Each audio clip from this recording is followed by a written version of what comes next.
Well, hello there, friends, and welcome to Virtual Strangers 64. I'm your host, Wes. With me, as always, my good friend Roots. Roots, I feel like I say the same thing every week, bud, but what a week for VR. I know it's been a crazy week and a lot of good stuff, especially the first game we're going to talk about. Yeah, man, get good games released. A lot of stuff going on the in the immersive media side of things. We got stuff going on in the Wave. We got stuff going on in the Museum of Other Realities. Sometimes I feel guilty, because of the state of the world and how terrible, all this terrible stuff that's going on all the time.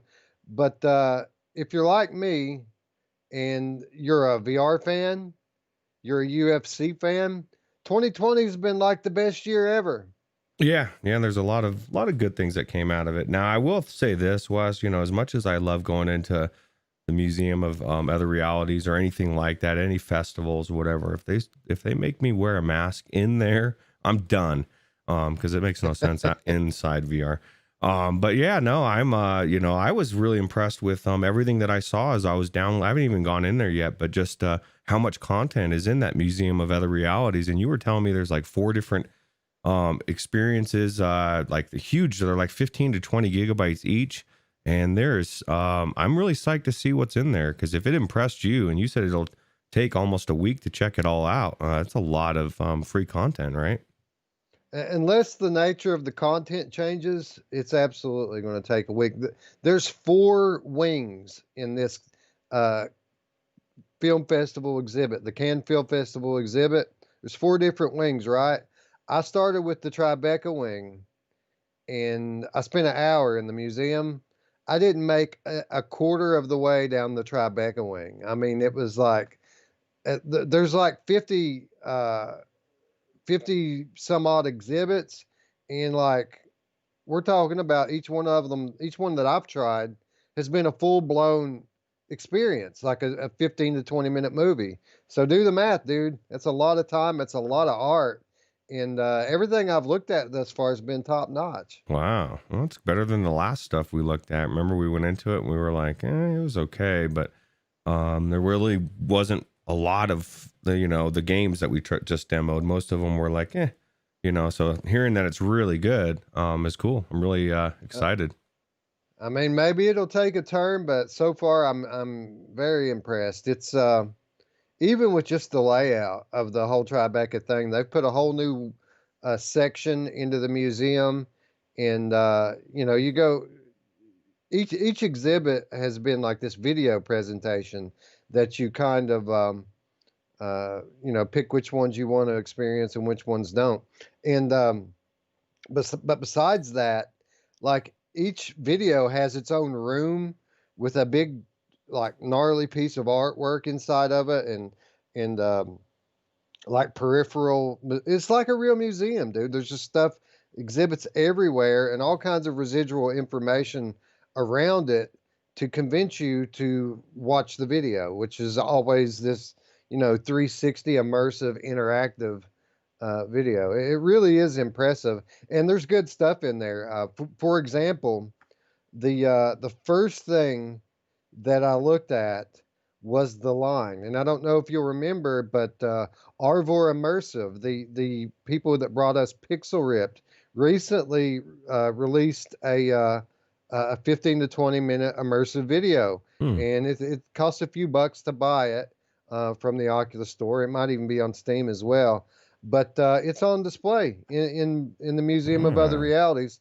free of charge, fully interactive, and that was the very first thing that I came to. Wow, that's cool, man. I like something that cost me money last week that's free now.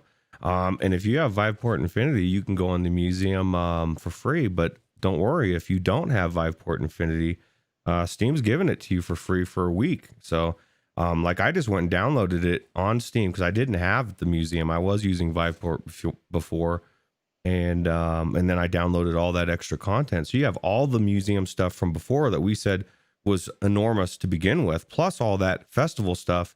And so tell us a little bit about the performance. How'd the performance with Steam go versus Viveport Infinity? It was a little bit better in Steam. I went into it in Viveport, and it was odd. When I went into it at Viveport, I didn't know that that the can exhibit had to be downloaded in by DLC. I thought it would just automatically be in there. So when I went into the Viveport version, they had a different uh, festival set up Hmm. from weeks ago. It was Oh. the VR Hamburg exhibit, which is another thing but much smaller. So I checked it out, and I mean I wasn't too impressed. There was a lot of cool looking art and stuff in there, but a lot of it was low res.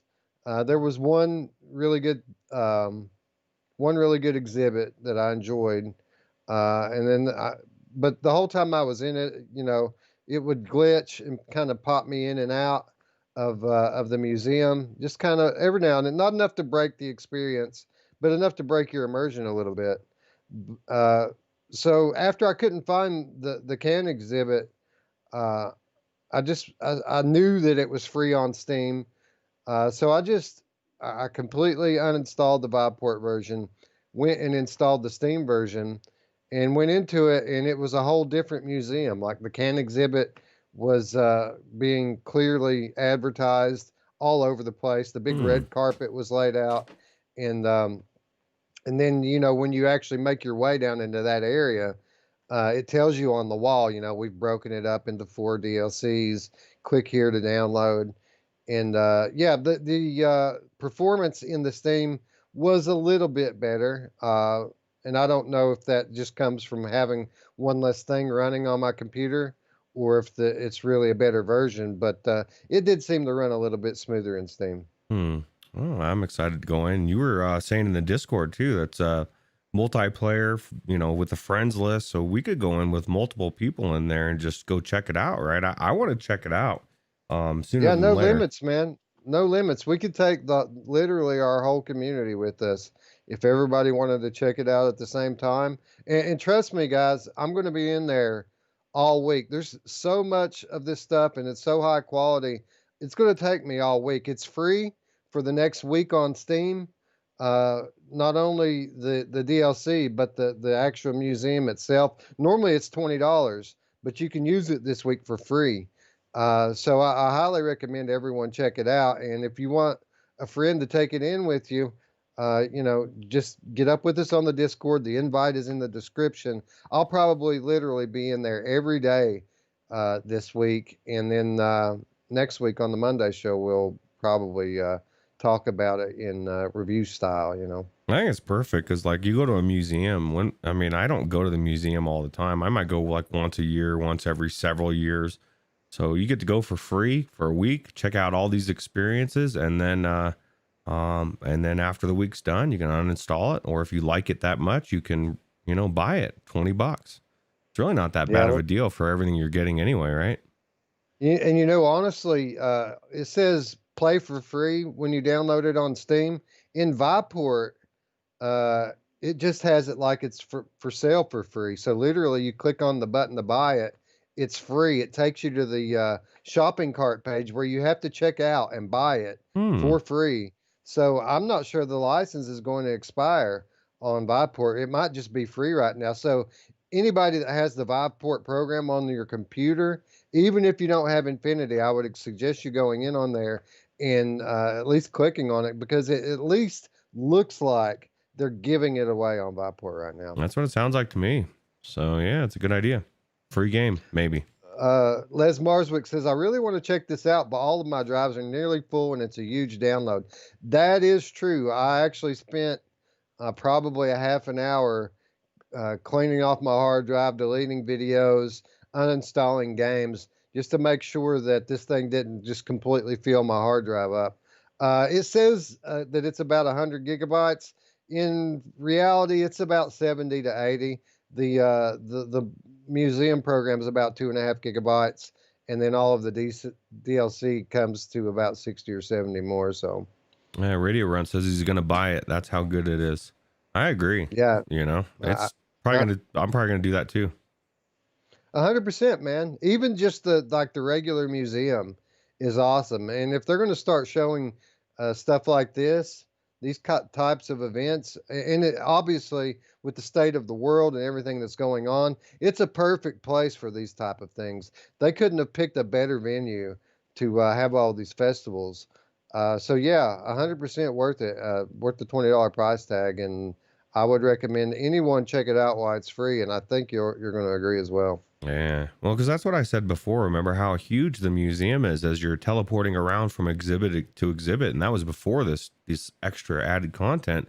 It did make you feel like you were exploring a huge space. So anybody that's feeling like they're claustrophobic, stuck in their house, or they need to get out and do something, this is the perfect thing for it. Yeah, that's the thing, right? You know, a lot of people can't go anywhere, but if you got a VR headset, that's just not necessarily true. You can go a lot of different places, and you know, some of them make you feel like you're there, and others don't. The museum is 100%. It makes you feel presence, and it feels like a museum, right? But it feels like the type of museum that you can only happen in virtual reality. And I'll just leave it at that. We talked about the museum at length on the Monday show before. I would suggest anyone who's interested to go back and take a look at that.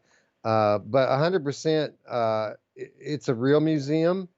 We don't, you know, we don't lightly tell you to throw your money down on something. So if we're telling you to put $20 down on something that's not a game, you got to imagine it's pretty good, right? Yeah, or just like Wes said, create a Viveport account if you don't have one already and get it for free and cross your fingers.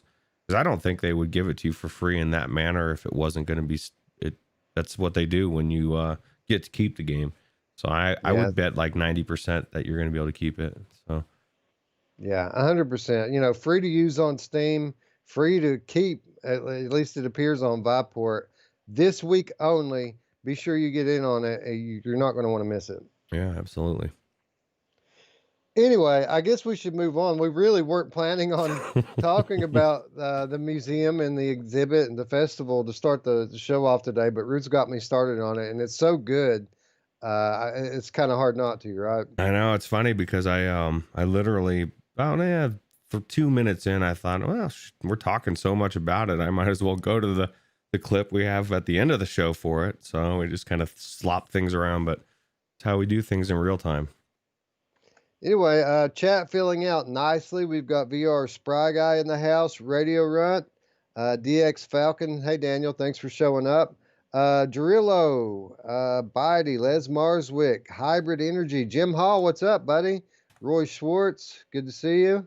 And let's see, Spry Guy, Phil Yarn, Onakazi, Garage Collective in the house. Yeah, thanks for showing up, guys. Yeah, so we said it at the top of the show. What a week, right? And you guys have heard me tongue in cheek pumping this week up for a long time because it was my birthday this past week. Really, I'm honestly not the type of guy that gets excited about their own birthday.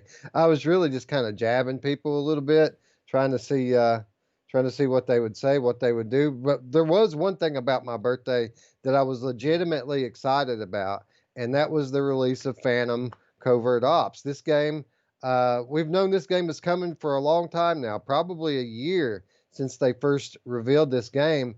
And I mean, what a journey we've had with it, Ruuts. We've gone to kind of snickering at the concept of a shooter in a kayak, but from that point, they've continued to promote the game, show us more and more of it. And as time has gone on, it has become increasingly apparent that this is not only going to be a high quality title, but maybe one of the titles of the year.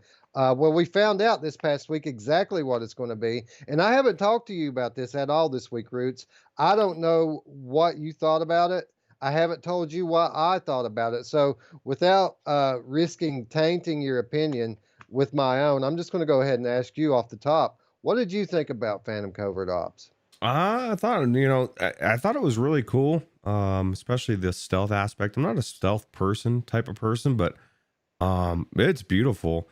Sound is amazing. And the only thing that really put me off at the beginning was, and this is just my personal preference, and it's kind of funny because in other stealth games we'll bitch about it, being the opposite. But I found out right away that like whoever's controlling me, whoever's my higher command, doesn't like me killing everybody. I'm supposed to go in and do my job as stealthily as possible with as minimum deaths as possible. And I went in guns a-blazing, dude, and this guy was like starting to get pissed off, Wes. He was like, you're not supposed to be doing that.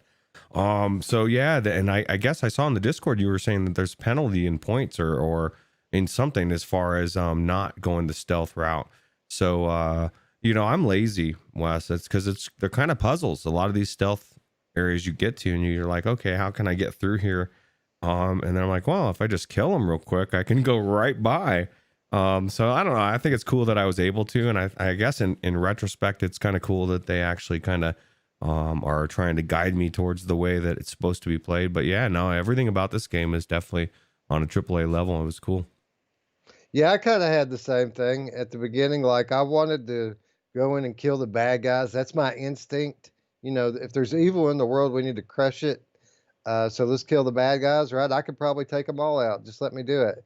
Uh, but I did come to realize, like you said, that this game isn't just about progressing through the story.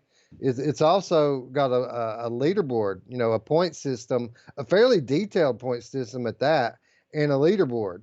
And if you don't want your friends checking out the leaderboard and seeing you way down on the bottom, you got to play by the rules. And the rules say, have patience, don't kill the bad guys unless they've got a star over their head. I thought it was kind of cool that you can't kill like these nobodies, but the most important ones, we're gonna leave them laying. Yeah, well, that's good. I don't know if I got to a star person. Is that like a boss person or further in? No, it's just like a points bonus, pretty much. They Okay. hide these guys all around the map. It's really cool because first and foremost, it's a story-driven stealth game, right? It really plays a lot like Aspire One in a kayak, but on top of that story-driven stealth game, there's this whole other thing that's you're getting scored on, like Pistol Whip or Audica or something, and both aspects of the game are, in my opinion, are just as fun as the other, and that's a weird thing for me because I'm normally all about the story experience, but I've found myself since I learned that there is a leaderboard.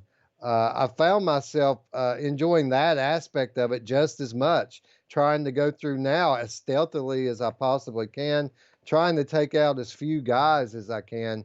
I mean, and you get points for everything, for distractions, for getting through it without getting killed so much. Every time you get noticed by an enemy or arouse their suspicion, it affects your score. So there's a lot of nuance to the scoring criteria, and it's really fun to play for points. It's kind of like I don't know, kind of like Operation Warcade or any kind of leaderboard driven shooter game.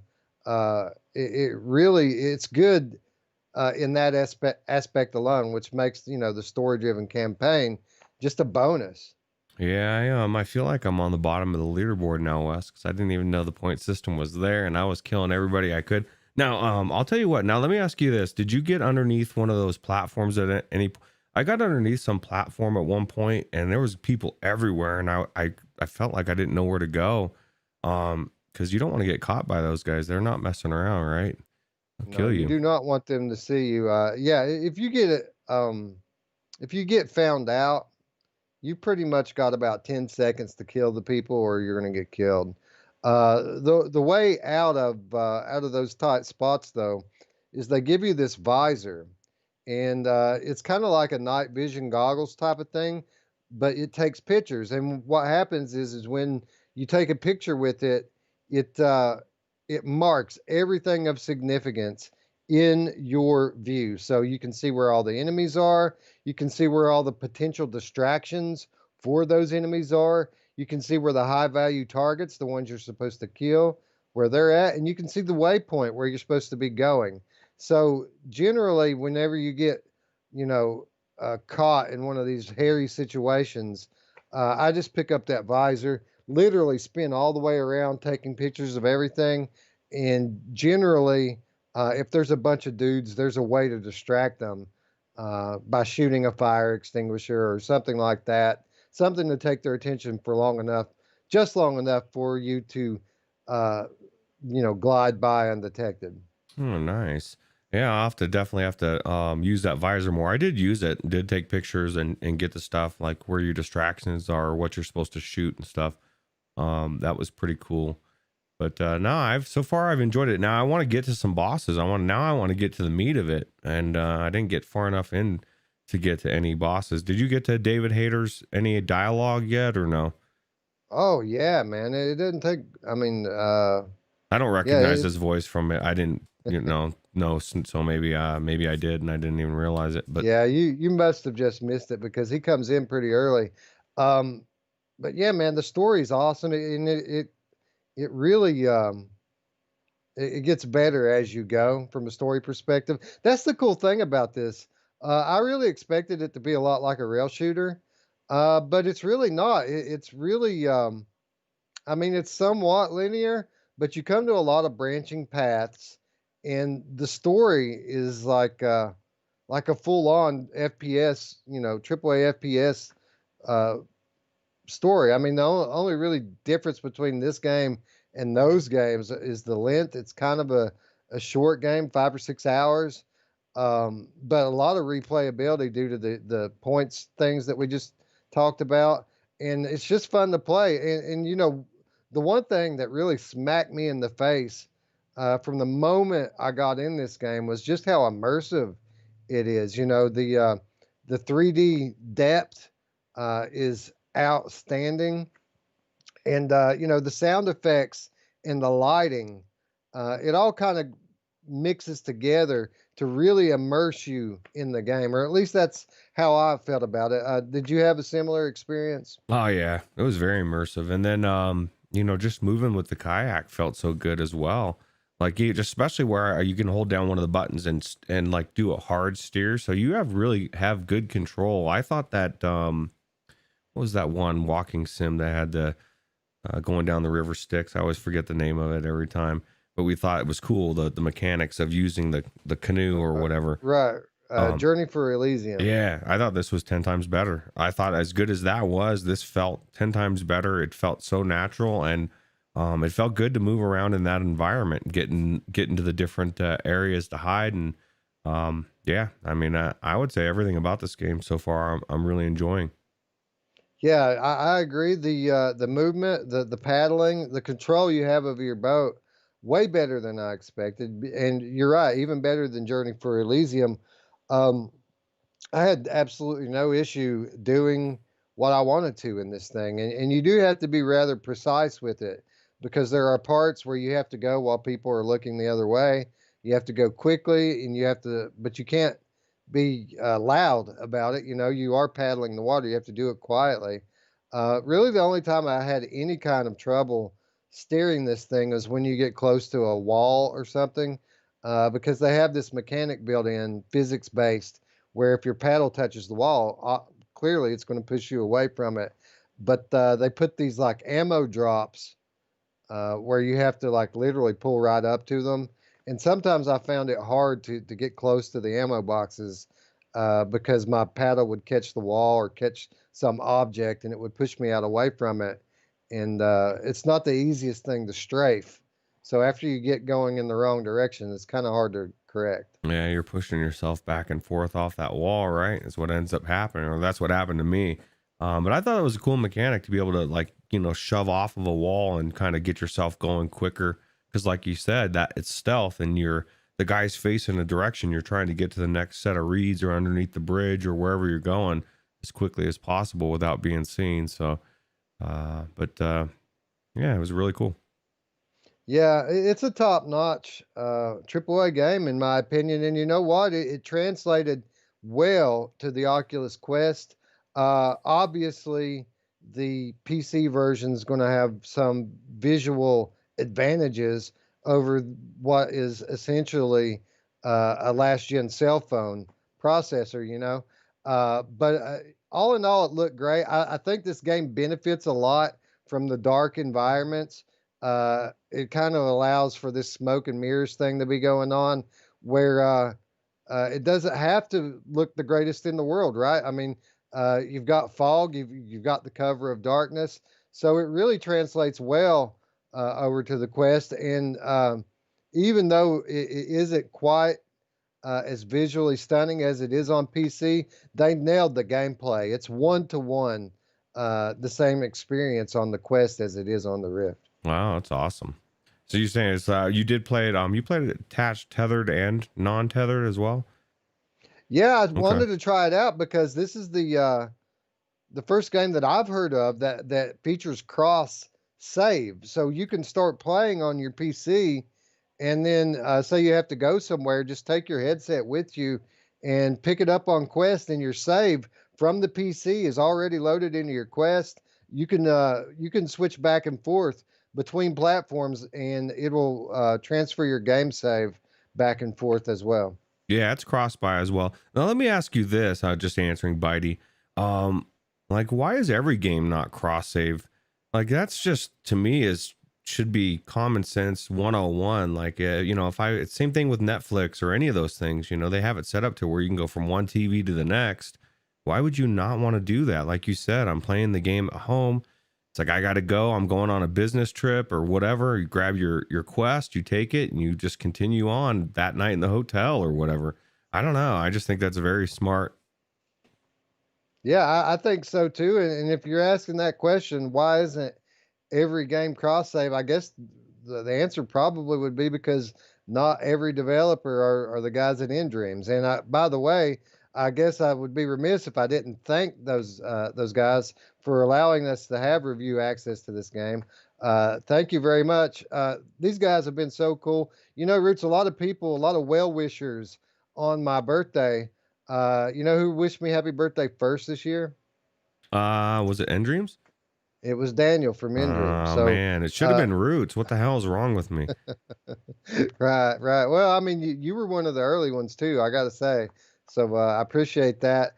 And I appreciate Daniel. He's been a good community member on our Discord for a long time now. And really appreciate all those guys, all the support that they've given us. Yeah, absolutely. But anyway, it's not hyperbole here, folks. You hear us compliment games a lot. We generally tend to avoid talking about the bad ones. But this is legit one of the best releases of the year, in my opinion. And to just pull off a stealth game that I enjoy is saying a lot, because it's not really my favorite genre. But the way they implemented the point system in this thing really makes it fun, makes it really replayable. And this is a game I can see myself going back to and playing through quite a few times. Yeah, me too. Yeah, especially with the aspect of it as well, or like maybe you want to play it a little bit differently. But it'll be interesting to see once you want to get through the story as well. And Phil Yarn says he just tried Jet Island for the first time, and he's really blown away. I tell him if he's really blown away by that, he should join me and Jim Hall in Sea of Thieves. And I'm gonna keep bugging you, Phil Yarn. You should have told me you had it. Yeah. So anyway. Yeah, Jet Island, one of many games that are on sale this week. Literally every game is on sale this week, Roots. And I kind of purposefully prepared a shorter news segment this week so that we could get to free stuff and killer deals, because I feel like it's going to take us a few minutes to get through that. Yeah, I agree. Anyway, yeah, Phil Yarn in the house, Bitey, Gamer Tags in the house. What's up, buddy? Yeah, man. If you're into the Jet Island, Phil, you might want to get up with Mamefan on the Discord. That game is multiplayer, 2 or 3 players at a time in that one, right, Roots? Yeah. I've actually gone in there with Mamefan, and I'd love to go in with some Mamefan, Phil Yarn, or anybody. Mamefan took me to places I've never been in that game, because he's actually got all the multipliers, and there's you can run around and it can feel like a sandbox game, but there's points to it, and there's things you need to do, and you're moving up and getting further up in the thing. And I came across bosses and stuff I didn't even know existed. And I only played with Mamefan for like 45 minutes. So that's what happens when you do a multiplayer with the finisher. You get further than you ever thought you would. So Yeah, if you want to get carried, get in a game with that guy that he really enjoys. And Jet Island's one of them. Speaking of games he really enjoys, he must have really dug Phantom Covert Ops as well, because he did a full playthrough on his channel in 2 videos. So wow. just the fact that a game got him out of his Valve Index and into his Rift S, I mean that speaks a lot. And the fact that he finished it and recorded it, obviously he must think as highly of it as we do. Yeah, well, definitely check out it. The gameplay on his channel. I'm sure it's good. I'll have to check it out. Yeah, yeah. I did, of course. Uh, any of you who are subscribed knows I did most of the first mission on this channel. I'll probably do one more. I don't think I'm going to do the whole game. I tried to do the second mission on my Oculus Quest, but as often happens, the thing lost my video file, so I couldn't publish it. But I'll probably do one more chapter uh, on the Oculus Quest, and I'll probably put that up on the Weasel channel. Links in the description if you aren't already subscribed. But yeah, I don't know what else we could say about this one, Roots. I really enjoyed it. See myself going back to it often, and highly recommend it. Well, let me ask you this before we move on from it. $30, not the cheapest game in the world. For what is honestly a short game, a lot of replayability, but a fairly short campaign. What do you think? You think it's worth the $30 price tag, or do you think people should wait for a sale? Well, I always like sales. I think production wise, it's definitely worth $30. I wouldn't have a problem paying that myself, but I mean, obviously, if you can get it on a sale, get it on a sale. And let me ask you this about the Quest thing. That just blows me away. Like, how does anybody make footage on the Quest? Because to me, it really is a crapshoot. Like, and there's nothing more frustrating than doing content to find out that you don't have audio or you don't have video, and you just wasted an hour of content. You can't just go in and say the same stuff. I don't know. To me, it would just be very daunting to ever make Quest footage, knowing that it's, maybe I get it, maybe it works, maybe it doesn't. I kind of want it to Well, work. in defense of the Quest, there are multiple ways to capture footage from it, and the best way is to capture it on your PC. But you've got to kind of do a couple of things there. You got to have a Chromecast, which I have, but you also have to have another kind of adapter thing to remove the copy protection thing out of the Mm, Chromecast, which I don't have. So I always record directly on my Quest, which works pretty good. It works a lot better than it used to.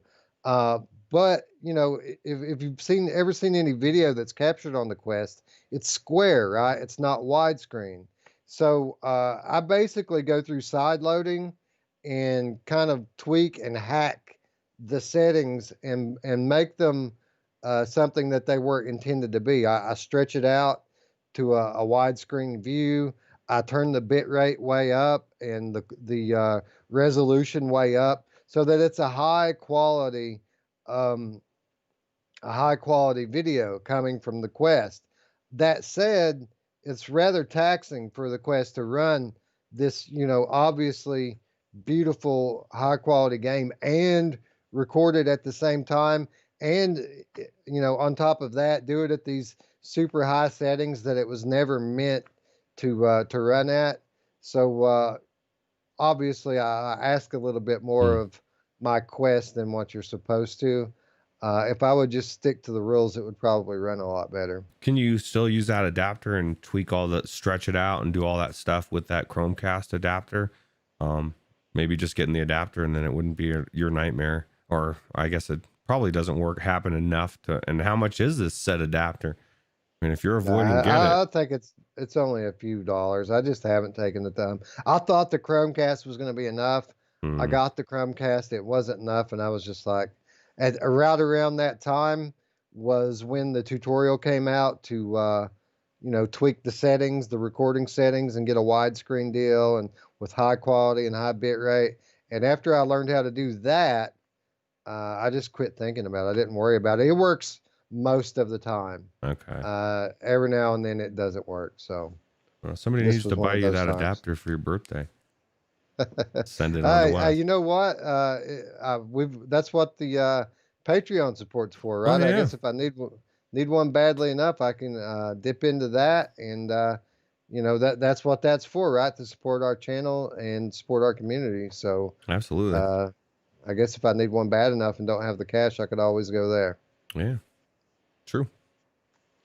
Hussein X says Remarcus found a way to live stream from the Go HMD. Yeah, there's different ways to do it. He's probably doing it the same way that I'm talking about with the Quest here. You can cast to a device like a Chromecast.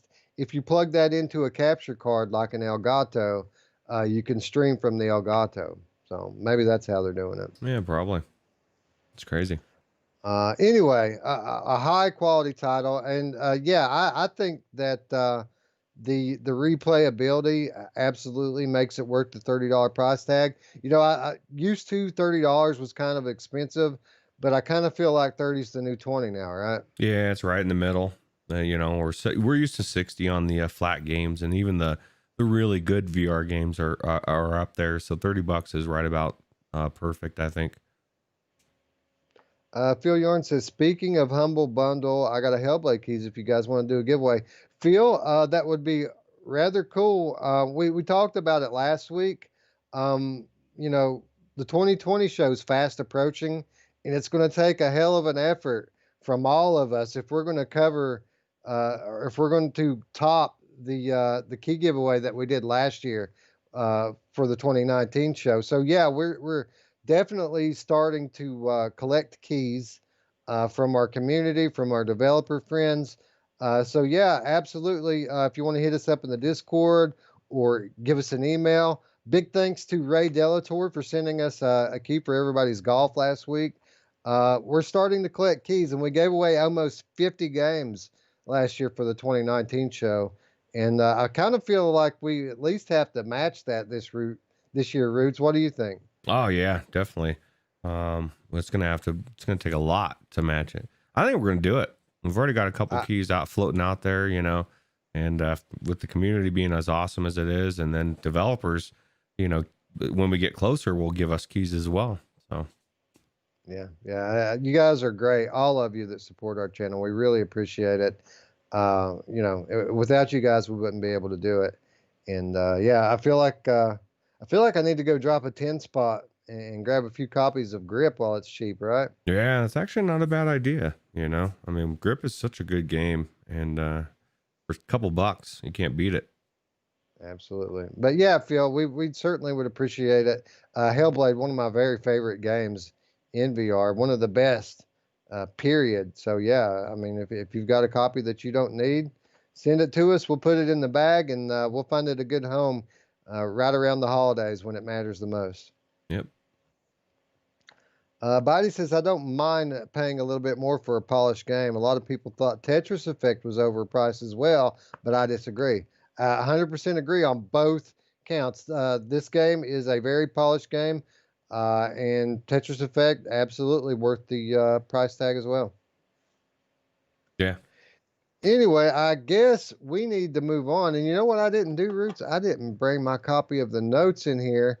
But I do believe that we're about to talk about Stones of Harlath, if I remember correctly.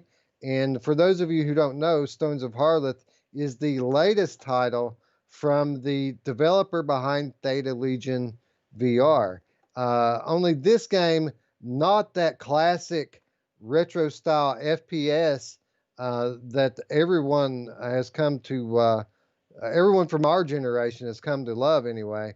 But instead, this is a classically inspired role-playing game. It's based after the old RPG games of the early '90s and mid '90s, and it looks really cool. Roots, I'm interested to hear your take on this game because if you're like me, I'm kind of over the pixel art style of graphics. It's kind of overdone. A lot of people do it, but I think Garage Collective is the exception because they put such good lighting into it that it really it looks like the old school pixel art enough to give you that nostalgia feeling, but it has the lighting so good in it that it really develops a sense of presence that is unique to VR. What do you think about this style of art, and what do you think about this trailer that for this game? I think the trailer looks amazing. I love this style of art as far as the retro look. But like you said, there's a lot of it out there. But these developers definitely nail it in a way that the others don't. You know, between this and Theta Legion, it's just it has such a good presence, and I agree. I think it's the lighting. I think the lighting is so phenomenal, and I've said it before. Not everything has to look real, and this game gives you that feel, at least from what I'm seeing here, of you've got sucked into this RPG game from when you were a kid, and now you're playing through it. And I've said it before. I don't necessarily, you know, as far as these magic things, you know, it looks like the different magic things are really easy little, you know, it doesn't need to be this elaborate drawing that you're trying to draw in the air. Just a quick whatever triangle, whatever. And now you're doing different moves, different types of enemies. So I think it looks really cool. Yeah, man, it really, you know, what Theta Legion did was it kind of let you feel like you were in one of those old school shooters like Doom, and it really, like I said, creates a sense of presence not only through the dynamic lighting, but the you know the realistic reflections and the water in that game was amazing, and I feel like they have a lot of that going on here, and this game is inspired by the old RPGs like Ultima Underworld, Dungeon Master, Heretic, and Hexen. Um, and as you alluded to, players will play as a powerful battle mage, wield swords, shields, and maces, as well as cast powerful magic by drawing runes with their controller. So this is what you were talking about here. You can kind of take the gameplay two different directions. You can, you know, hit it straight melee with a sword and shield, or you can hit it as a powerful wizard, and it's all gesture based. And so you basically draw these runes in the air, and there are 6 different schools of magic in this game, all of which have a couple of different spells, and it all looks like it all is going to flow very well. It looks like something. Honestly, it looks a lot like a game that we, in terms of gameplay, it looks a lot like a game that we recently reviewed in the Wizards Dark Times, which was a load of fun as well. Yeah, yeah. Except for this has got that retro feel to it, you know, more than the Wizards is more of a modern feel to it. But no, I don't know. I think this one looks really good, and if it's anything like Theta Legion, it's going to be amazing. And I like the fact that it's different. You know, it's not just the same genre. It's a completely different genre, and there isn't too many games like this that are RPG, right? So Yeah, it you know, as I was reading through the promo material for this game, it really made me feel like I was in going to be in an episode of Adventure Time. I don't know if you've ever watched Adventure Time, but a lot of the early episodes, especially, uh, were basic little forays into dungeon crawling. And there's 6 different dungeons in this game. I think it said something 4 or 6 different dungeons that you can explore on this island, and it's very much that Adventure Time style of exploration, where you're looking for chests to find items. You're defeating enemies with your sword or with your magic. It really throws me back to those old RPG games that I grew up on, and you know it's fitting because it was during that time when these games were popular. It was during that time that I started to imagine the possibilities of virtual reality. Virtual reality was just starting to come into pop culture, and people were beginning to imagine what it would be like to be in these games. So these were the games that were out at that time when we first learned about VR. these were the games that we imagined being inside. So I think it's really cool now, all these years later, now that VR is finally coming into its own, that we actually get to go into some of these games from back then. Um, and I think that that's what a lot of the appeal of these types of games. Not only are they fun to play, but they have that really thick nostalgia factor going on as well. Yeah, absolutely. And there's just so many different types of games that we that they haven't scratched the surface of genres that we've grown to love over the years, and this is just one of them. And I think it looks really good. I can't wait to see it. Yeah, the gameplay is said to encourage very active usage of the whole player's body. So as we mentioned before, players can move and swing their melee weapons and raise their shield using the controllers.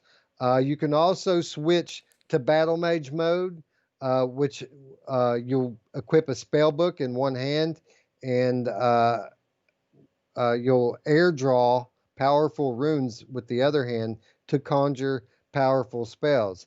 In addition to the offensive spells such as lightning and fireballs, the player will also have access to an array of defensive spells such as time distortion, freeze, or even teleportation. So, Roots, it looks like they've hit the full gamut of powers and abilities. What I'm really curious about is there a progression to it in the game, or do you have the whole gamut of spells available at the very beginning of the game? Because it looks like a cool setup, sword and shield, or you can switch to having that spell book in one hand, and that spell book not only has all of your spells and runes listed in it, there's maps, there's information on the enemies. It's basically your guide to the game, not just your guide to the magic. Yeah, I was thinking the same thing as far as the gameplay goes. So I don't know. It'll be interesting to see. Do you get all that stuff in the beginning, or do you have to earn it over time? Do you add a spell here or there as you're progressing? So Well, oh, the developer Garage Collective is in the chat, and he says yes, there is progression, and that's great. I feel like that's important. And I kind of assumed that there would be, because when they said that there were uh, different schools of magic and different spells in each school, I got to imagine you'll start with one probably, and then as time goes on, you'll develop it into a higher, more powerful spell. Uh, that's generally how things or how these games used to go. Um, he says you need to learn the spells as you go in the dungeons. Each dungeon holds a rune that teaches you a school of magic. Oh, okay, that's pretty cool. yeah. So that there's a correlation. When I said there were 6 schools of magic and 6 dungeons, there's a correlation between that. It's because you're actually learning the magic as you progress through the dungeons. That makes a lot of sense. Yeah, sounds like fun. Yeah, it sounds like a nostalgia trip. Is what it sounds like, Roots. Yeah, it sure does. It looks good. Anyway, as we mentioned, the game's visual features include pixel art textures, low poly models, and high quality lighting in a mix of 3D environments and 2D sprites. And again, it's the mixture of the old style art with the new uh, the new development techniques with the lighting and environments. The environments were another one of the things that I thought really set Theta Legion apart.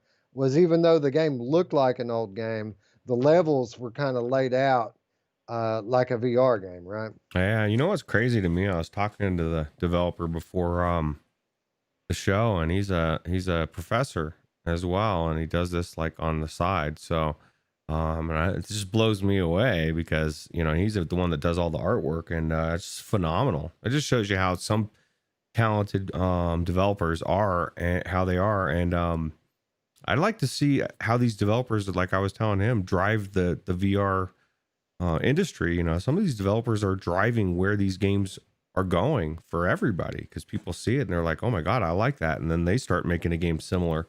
So it's just crazy to me.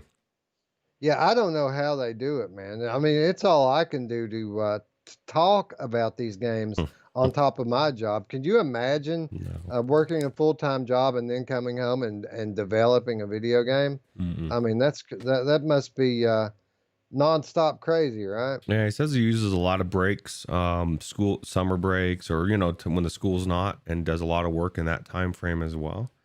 It just shows you how the drive. That's just really cool. Well, that kind of goes back to what I was saying at the top of the show, right? About feeling guilty because the world's in a lot of chaos Mm. right now. But that also means that a lot of people are staying home. And we very well could have the state of today's world to thank for this game because if this guy's in school, he's probably not halfway as far along in development as he is, right? Yeah, that's very true. Very true.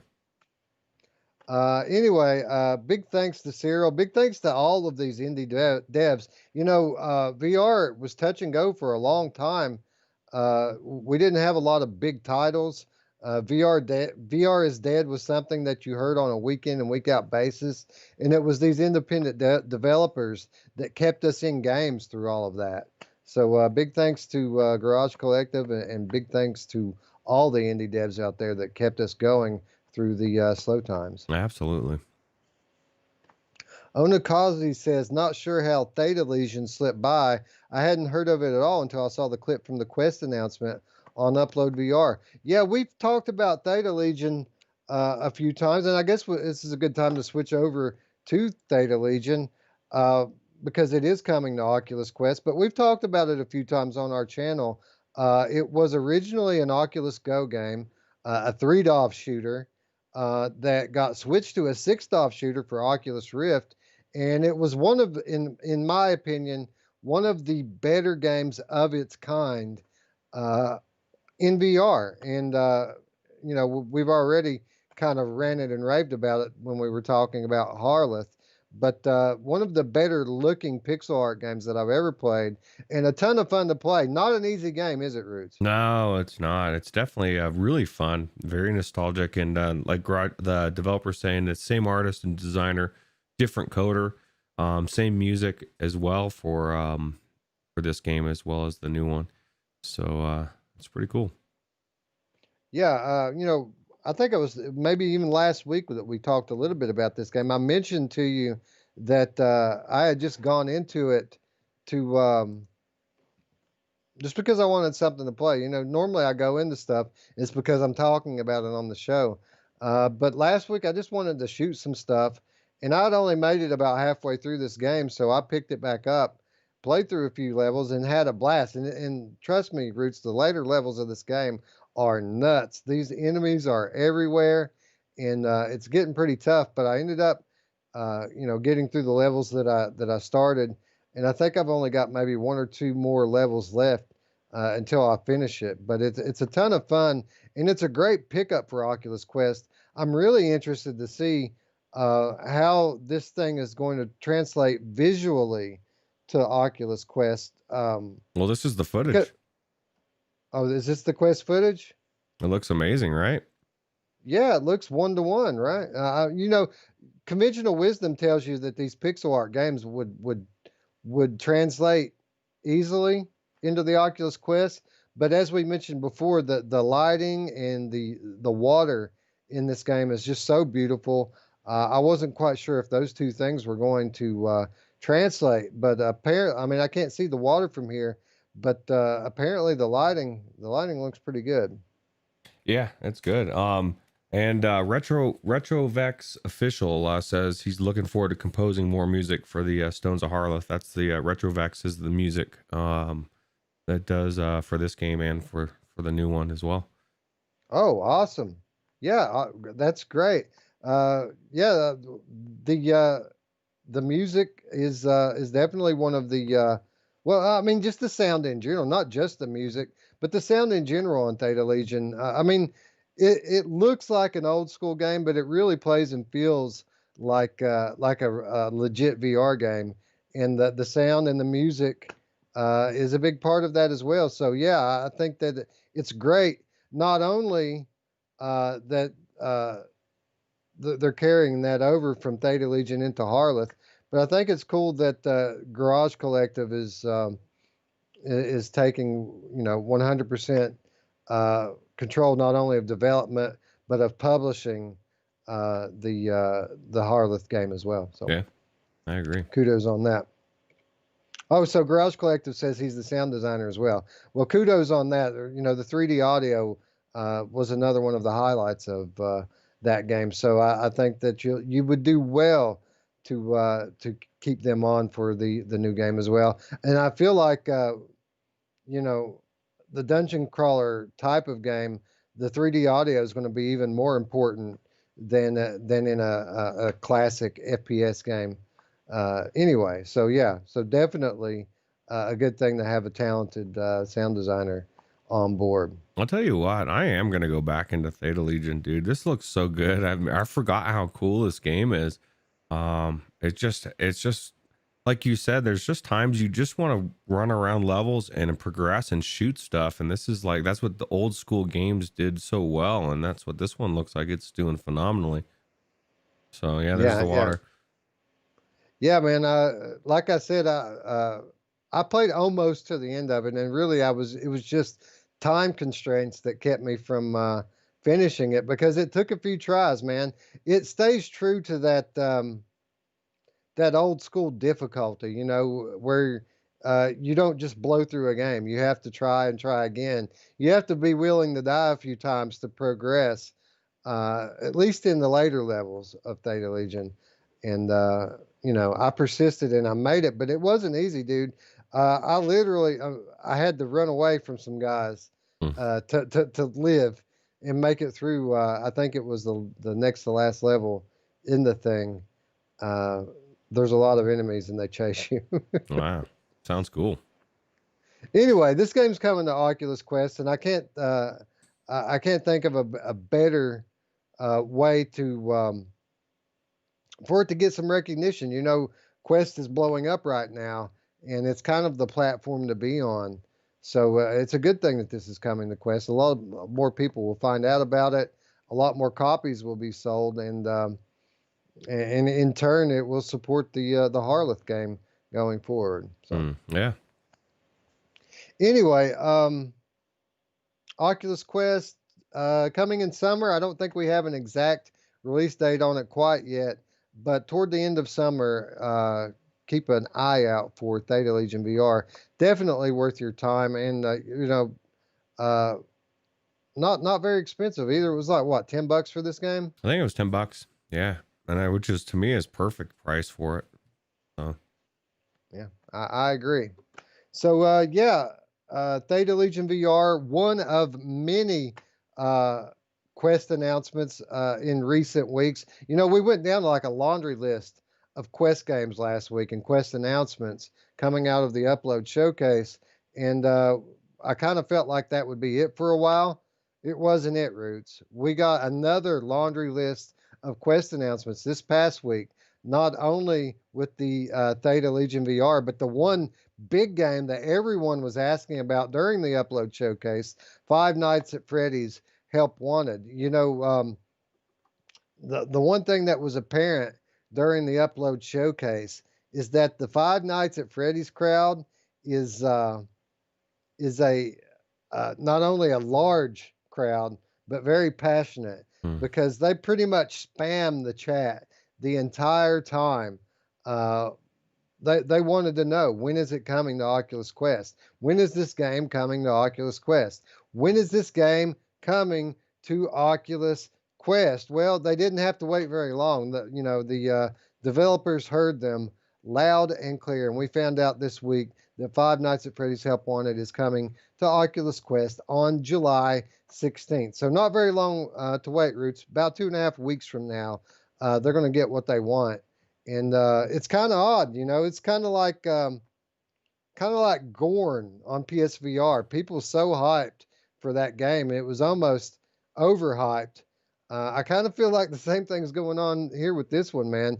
A lot of hype for FNAF on Quest. Let me ask you this. Was your son one of those people spamming the chat, and would he agree that it's overhyped? Because from what you've said, that's what he's been saying. Man, we need it. We need it. We need it. And I don't know, man. There seems to be nothing like this in VR for the Quest. It's something that, you know, has such a big brand for horror. I think it's going to do pretty well. I agree, and much like Gorn on PSVR, right? One of the top selling games on PSN last month. I agree. I feel like a lot of people are going to buy that. I feel like a lot of this younger crowd, like my son, are playing on Quest. That's what they all have, right? They Mm-hmm. have Quest. They just got them for Christmas. They've been waiting on this game to come, and they're finally going to get it. Um, but no, he wasn't one of the ones spamming in the chat, but he absolutely would agree with the sentiment. He asks me all the time about this game and when it's coming to Quest, and I haven't told him yet that it's coming in a couple weeks because I feel like if I tell him, he might actually make me drop the $30 for it. Yeah, that's what sucks is the copy that you've been playing is on Steam, right? I think. I can't Yeah, remember. that's Yeah. it.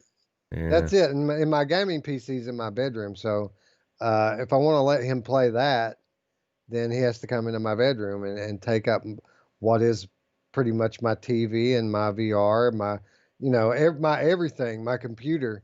Um, so he doesn't get to play it that much. But in my defense, I offered to buy it for him on PlayStation VR so he could have it in the living room. And he turned me down. He said he wanted it on Quest. Yeah. The only problem is it's on sale everywhere else except for Quest. It'll be probably 6 months before it goes on sale on Quest, right? Yeah, $30, dude. I paid it. It's a little bit expensive for that game, but I need to go back into this game because it's so well received. So many people. I've only done the first couple levels. Maybe there's more to it. Maybe it'll scare the hell out of me. I don't know. Jack kind of ruined all horror games for me because that's really, really fearful versus these teddy bears, right? Yeah, I haven't really played it. Maybe I was in it for a minute, but I didn't really give it a fair shot. Jump scares are not my thing, dude. If you're in a proper horror game, a well hidden jump scare, a well timed jump scare is a good thing. But to build a game around jump scares, it's not my thing, dude. It's not going to scare me. And I really don't think I'm going to like it. But, that said, I have never played it. I've never given it a fair shake. So who knows? Who knows? Maybe I'll like it. Yeah, maybe it'll be your go-to. I doubt it. Yep. Anyway, it was the topic of the chat during the Upload VR showcase, but it wasn't announced. One of the things that was announced during the showcase was In Death Unchained. And this was an absolutely cool looking version of what is a great game, In Death, a roguelike archery game. I mean, I guess you could call it an archery game. Archery is your main mode. But obviously, you can get a crossbow as well. So it's not all just, bow and arrow. Um, but it's a great game on PC. And I don't know about you, Roots, but I thought that in some ways that this Quest version looked even a little bit cooler. Yeah, no, it looks really cool.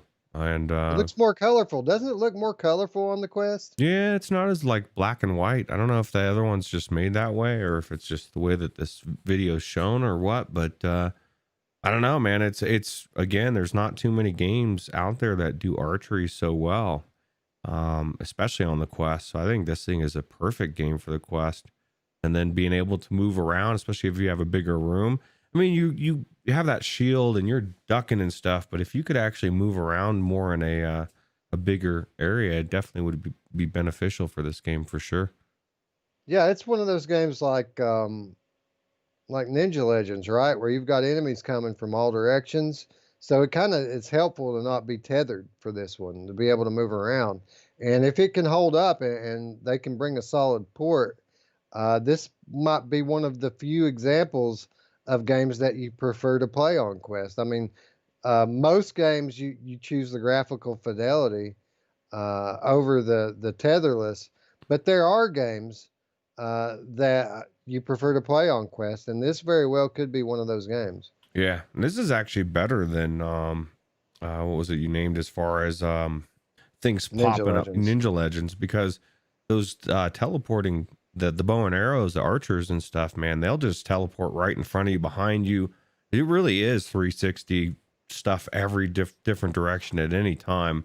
And it gets chaos or crazy. So I think this game is amazing, and it'll definitely be an amazing addition to the Quest library for sure.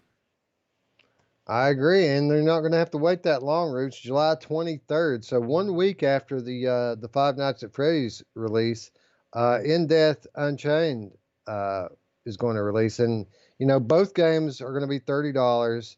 I'm not sure about Five Nights at Freddy's. I know you can wish list In Death right now, but if you're going to pick one, if you can only get one, this is the one that I would recommend. This game is phenomenal on PC. Yeah, and it's procedurally generated, so it's always different. And you can go into talk about a game that just has unlimited playthrough.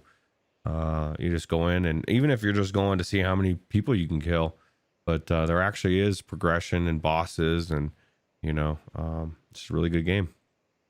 Yeah, Onakazi says he doesn't remember the crossbow. Man, I didn't make it very far in Death until I started using the crossbow. When I started using that crossbow, that's when I actually finally started to progress a little bit in the game. Yeah, they added the bow or the crossbow.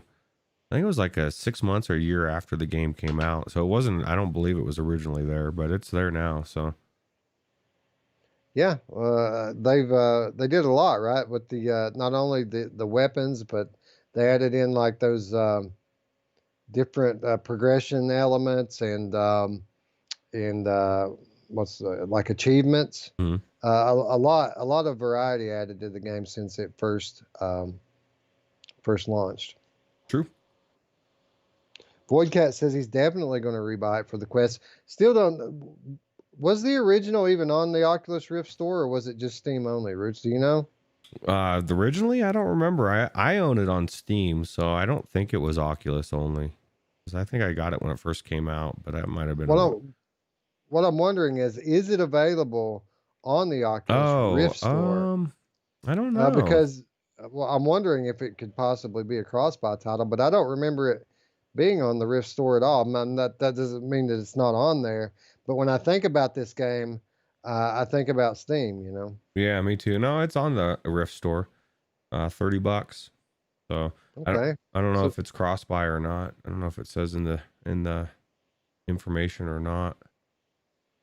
yeah, that would be cool if it were, right? I mean, if you're going to pay $30 for a game, you would hope anyway that you would be able to play it on either platform. Cross save. I want to start hearing that on every game. Cross save. Yeah. Well, that's the thing about this game, right? I mean, it's not like you get to save your progress. You have to start over every damn time, Yeah, right? but you do get progress though, because you unlock different things, and you get like different enemies, different weapons, that type of stuff.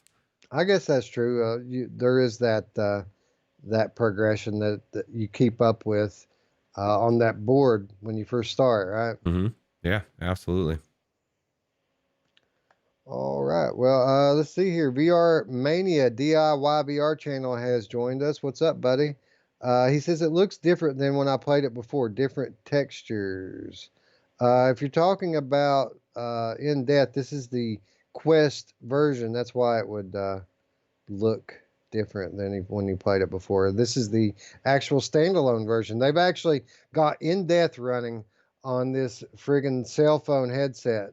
Uh, it's amazing. These developers absolutely blow me away with what they're able to do with such an a modest piece of equipment. Yeah, absolutely. Think about what they can do with the next gen of Quest. That'd be awesome.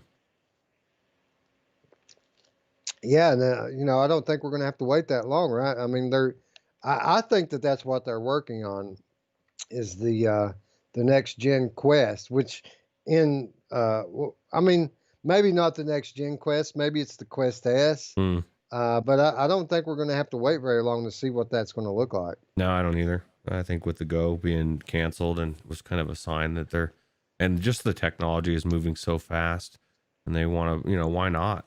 So. Yeah, absolutely. I mean, that's the thing, right? The screen technology, the camera technology, the inside out tracking, all of it. And obviously, they would like to be able to manufacture these devices a little faster to keep up with demand. So it makes sense to refine the design a little bit. And if you're going to do that, you might as well make it better while you're at it, right? Yeah. Yep. And you're going to get those people that already own the Quest are going to want to upgrade. So, yeah. VR Mania says, I have a Quest as my main HMD, playing everything through virtual desktop 5 gigahertz. Yeah, man. I I just sold my Rift S because the Oculus Link experience is good enough that I didn't feel like I needed to keep 2 headsets anymore. So I took the opportunity to sell my Rift S while it's a seller's market, and I got to say I haven't been disappointed. Yeah, I really am enjoying it. It's certainly a better experience than the Gen 1 VR headsets were. Um, and it's enough to tide me over until I buy a high end PCVR headset. yeah. Plus, it feels good to have 500 extra bucks in your pocket. Who doesn't love $500, right? Especially if it's just Bitey, sitting there. Bitey says that Quest is made by Super Bright. It's not just a port. So he's saying that it's one of these Bitey. It's one of these situations like the Garage Collective was alluding to a moment ago with Theta Legion. So they developed Theta Legion for the Rift, and then they handed it off to Stimunation to recode it for Quest. So it's one of those situations where So Far Studio developed in Death. Now they're handing it off to Super Bright to code it for Quest. So Oh, it isn't like Super Bright's like building it from the ground up. It is kind of a port. It's just being outsourced. that's cool. Revero said even if I sold it, I wouldn't have got my money back. Dude, I sold my Rift S for a profit. Right, Rivero, yeah, he's in Romania, so that makes sense. Obviously, he has to pay that tax for importing things, so they've basically got to pay an extra 50% on top of what we pay for this stuff. So yeah, I got to imagine it probably would be the Garage Collective said, nah, Stimulation did the Rift as well. Oh, so what did you guys just develop it for the Go then? Uh, Yeah, I guess I had my history wrong on the game there. Um, uh, I think you should point it out. Yeah, that's what I just did. um, anyway, yeah, I think that's what the same situations what we've got going on with the in death thing here. It's not a built from the ground up thing. It is kind of a port, but it's just, what am I saying? I'm not a developer. I don't know the technical aspects of it. Okay, he says, nah, I was on the Rift as well, but not on the Quest. So, all right, now I'm getting confused. Uh, Up here it says, nah, Stimulation did the Rift as well. So I corrected myself, and then down here it says I was on the Rift as well, but not on the Quest. So I guess it was a collaboration on the Rift then. Garage Collective and Stimulation did the Rift version. On the Quest, since it's pure code, it's Stimulation alone. Okay, I got you. Anyway, I'm drowning in all this dev talk here, Roots. We need to move on to the last Oculus Quest announcement of the week, and that was another great game, another roguelike, much like in Death, Until You Fall. It's been in early access on PC for almost a year, but now Until You Fall is launching its 1.0 version, as well as hitting PSVR and Quest this fall. The update and new platform launch will include performance improvements, an achievement system, balancing fixes, and quality of life improvements. Roots, I feel like this is one of those games that is criminally underappreciated by us because we both really enjoyed this game when we went into it. From the moment it hit early access, it was a very high quality, highly polished title, but I haven't been back into it. I guess the proof is in the pudding. Could it really be as good as we think it is if we haven't gone back into it?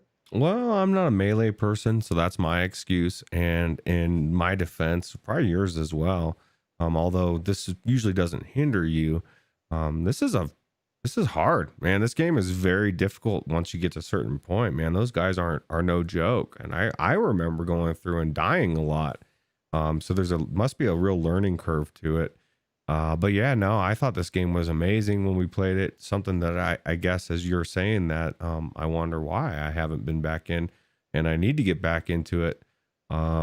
Maybe even just play it on the easy level to get through it. Cause I don't know. I just remember it being hard as hell, dude. Like super hard. Is that what you remember? Or Yeah, dude. Like you made it through, I don't know, 5 or 6 of the little area, the little level things, and then all of a sudden it gets super tough. And I don't necessarily think that's a bad thing. I'm sure if I had kept at it and got some practice in, I would have been able to progress in it. But yeah, it was hard from the get go. And even since we played it, they've added in new enemies. They've added in like a new story elements and progression to it. It's actually a whole different game now than it was even when hmm. we played it. And it's getting ready to get yet another update as it leaves early access and comes into full release. Wow, wow. Well, I guess I'll have to go back in once it gets into full release to see what the differences is, and then see if I can make it further for sure. Garage Collective says that we got it right there. So through all of that, we actually did get it right in the end. It was the Rift version of Theta Legion was a collaboration between Stimulation and Garage Collective, but Stimulation's doing the quest part on their own because it's all just coding work. So we got it right in the end, and that's what's important, huh? Yeah, absolutely. Anyway, PSVR Quest. Quest makes a ton of sense for this game. A lot of movement in this game. It is a very active melee title. Even though it's a roguelite, doesn't really feel like a roguelite. The environments are of such high quality. I mean, I guess it is a little bit repetitive, or at least it was when it first hit early access. So in that sense, it is kind of like a roguelite. But generally, the uh, the environments kind of have this sameness to them that really wasn't present here. The environments were beautiful in this game, and as far as roguelites go, uh, a really top notch, high quality one. I feel like it makes perfect sense to play this type of game on the Quest for all the reasons that we just said for In Death, right? The extra movement, the ability to jump around and move around is actually going to help the player in this case, right? Yeah, I agree. I definitely think it would be more beneficial to be on the Quest, although it was good either way. So Yeah. What about PSVR? It's interesting. Um, it's interesting to think about playing a game like this on PSVR. I would think that they would have to tweak the enemy AI just a little bit in this to kind of try to keep it all in front of you. Am I wrong with that? yeah, I can't remember if they came up behind you. I know there was different things going on. I think it was all one at a time though, wasn't it? Or was there multiple enemies coming at you at once? I think you. Uh, I think there are multiples, but if you're good and you're quick, you can keep it all in front of you. You can, take out this guy first before this guy gets to me. You know what I'm saying? Okay. But yeah, generally when there are multiples, if I remember, again, it's been a while since I played this. I think when there were multiples, they generally tended to be the weaker enemies. Like when you got to the stronger enemies, it was just one on one. And you're right, the guy was in front of you. So as long as they get the move controller tracking volume good, and it does vary from game to game. Some developers do a better job of it than others. Uh, as long as they get that right, I got to imagine this is going to port well to PlayStation VR. And I think it's ironic, Roots, that the PSVR crowd got so excited for Gorn, of all games, Gorn, but since Gorn has come to PSVR, we've learned that Hellsplit Arena is going to come to PSVR. We've learned that Until You Fall and Ninja Legends coming to PSVR, and I think all of those games are all better than Gorn. Yeah. Well, the reason why Gorn was so hyped up is, it's all the streamers. It was one of the biggest games back, when it was first VR was out. Everybody was streaming Gorn. People saw it. All these kids see it. They want to try it. I don't know if they had the same reception for Until You Fall or some of these other ones as far as that goes, right? Yeah, I'm not quite so sure. They should be excited for it, and the reason why they should be excited for it is because of the developer, Jesse Shell from Shell Games. This guy's a pioneer in the VR space, one of the very first VR game developers. I mean, he was DK1 down from day one. You know what I'm saying? Mm-hmm. One of those guys. The developers behind, of course, I Expect You to Die, which was a great game on PlayStation VR. So I got to imagine anybody who's in the know in the PSVR community, they should be excited for this just based on that alone. I agree. I think they should for sure. Rivero says, "For as I know, for Quest, you got to invest a good deal to make it comfy."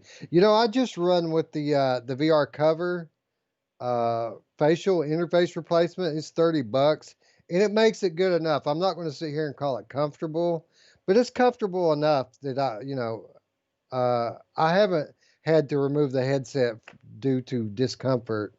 And it's my main now. It's the one I play every day. So if I can withstand it on just the face cushion alone, it's it's okay. Now that said, I have been debating with myself whether or not I should pick up one of those Halo straps for it, just to go ahead and make the thing fully comfortable, so I could wear it for 24 hours if I wanted to. I would do it in a heartbeat, because I think that's about the only way that it's gonna, you're right at the point where it's tolerable and you can use it for many, many hours, but you want to get it to where you're not even thinking about it, right? So Yeah, it would be nice if I so it's comfortable enough, but I do have to adjust it, right? Like you can tilt it up and down, and it kind of it changes where the pressure is. Like you could either put the pressure on your forehead, on your cheeks, or you can kind of split it between both. So what I generally do is I'll put it on my forehead for a while, and then when it starts to get a little bit uncomfortable, I'll tilt it and put it on my cheeks for a while, and that's generally how I go about it. But it's not uncomfortable per se. But when you're in it for an hour, you do have to fiddle with it a little bit. yeah, well, at least you can do it. Yeah. Yep. Yeah. I mean, if it was bad, I wouldn't have sold my Rift S, right? That thing's like a pillow. It does actually. The Rift S is very comfortable. It once you get it on there right, because most people don't have it set below the base of their skull, and so it's like all funky. So That's a big thing with the Quest too. Is you have to have it dialed in right. You have to have the strap set correctly behind the base of your skull. You have to have the proper amount of tension in the side straps as well as the top support. It takes a little bit of experience to get good at getting that thing just right. And if it's a little bit off, it can cause you major comfort issues. yeah, bet your kids are experts. Well, no, they're starting to learn, because generally I just fix it for them. But here lately, I've been making them do it themselves. So, yeah, so they're starting to learn how to do it. Yeah. Anyway, Until You Fall, I think, is a great addition to the PSVR library, a great addition, especially to the Quest library, and I look forward to seeing what kind of updates they're bringing into this final version as it launches into full release on PC. Again, the update is going to bring balancing fixes and quality of life improvements. So only time's going to tell what that actually means. Reaver says What? he's got the best hairdo in the world. So his strap's got to be comfy. Oh wait, like Roots, the best hairdo in the world. He didn't say. I added best, but yeah, you got to get it comfy, man. If you have no hair for the cushion, you got to get it on there just right. Well, I couldn't imagine wearing that thing with no hair. I mean, with the original strap, the way it works, I think I would. They sell these strap pads on Amazon, and they're not very expensive. They're like $10, $15, and you just kind of they line the inside of the straps. I think I would have to get that if I didn't have this helmet of hair on my head to keep it from cutting into me. Yeah, I'll tell you what, man. No helmet in the summertime feels good, nice and free. You know. Right, right. Anyway, Rich, could you tell me what time it is, please? I think it's quote time. Radio Runt's favorite time. Oh, quote time. Awesome. Quote time. This is a quote from Jesse Shell, the aforementioned CEO of Shell Games. Quote, "We develop experiences we're passionate about at Shell Games, with the goal of continuing to delight players through continuous improvements to our games. In the case of Until You Fall, one of the most frequent requests we received is to make the game available on more headsets. So, we are absolutely thrilled to bring the latest, most refined version of Until You Fall to more platforms, with the hope of reaching new fans who can soon experience this robust VR hack and slash roguelike. Current players won't be disappointed either.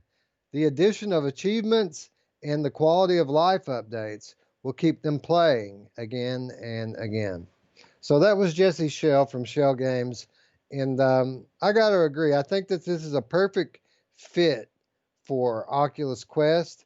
And I feel like it's just another good announcement for PlayStation VR. You know, what a turnaround from PlayStation VR, Roots. I mean, it was just, what, 4-6 weeks ago?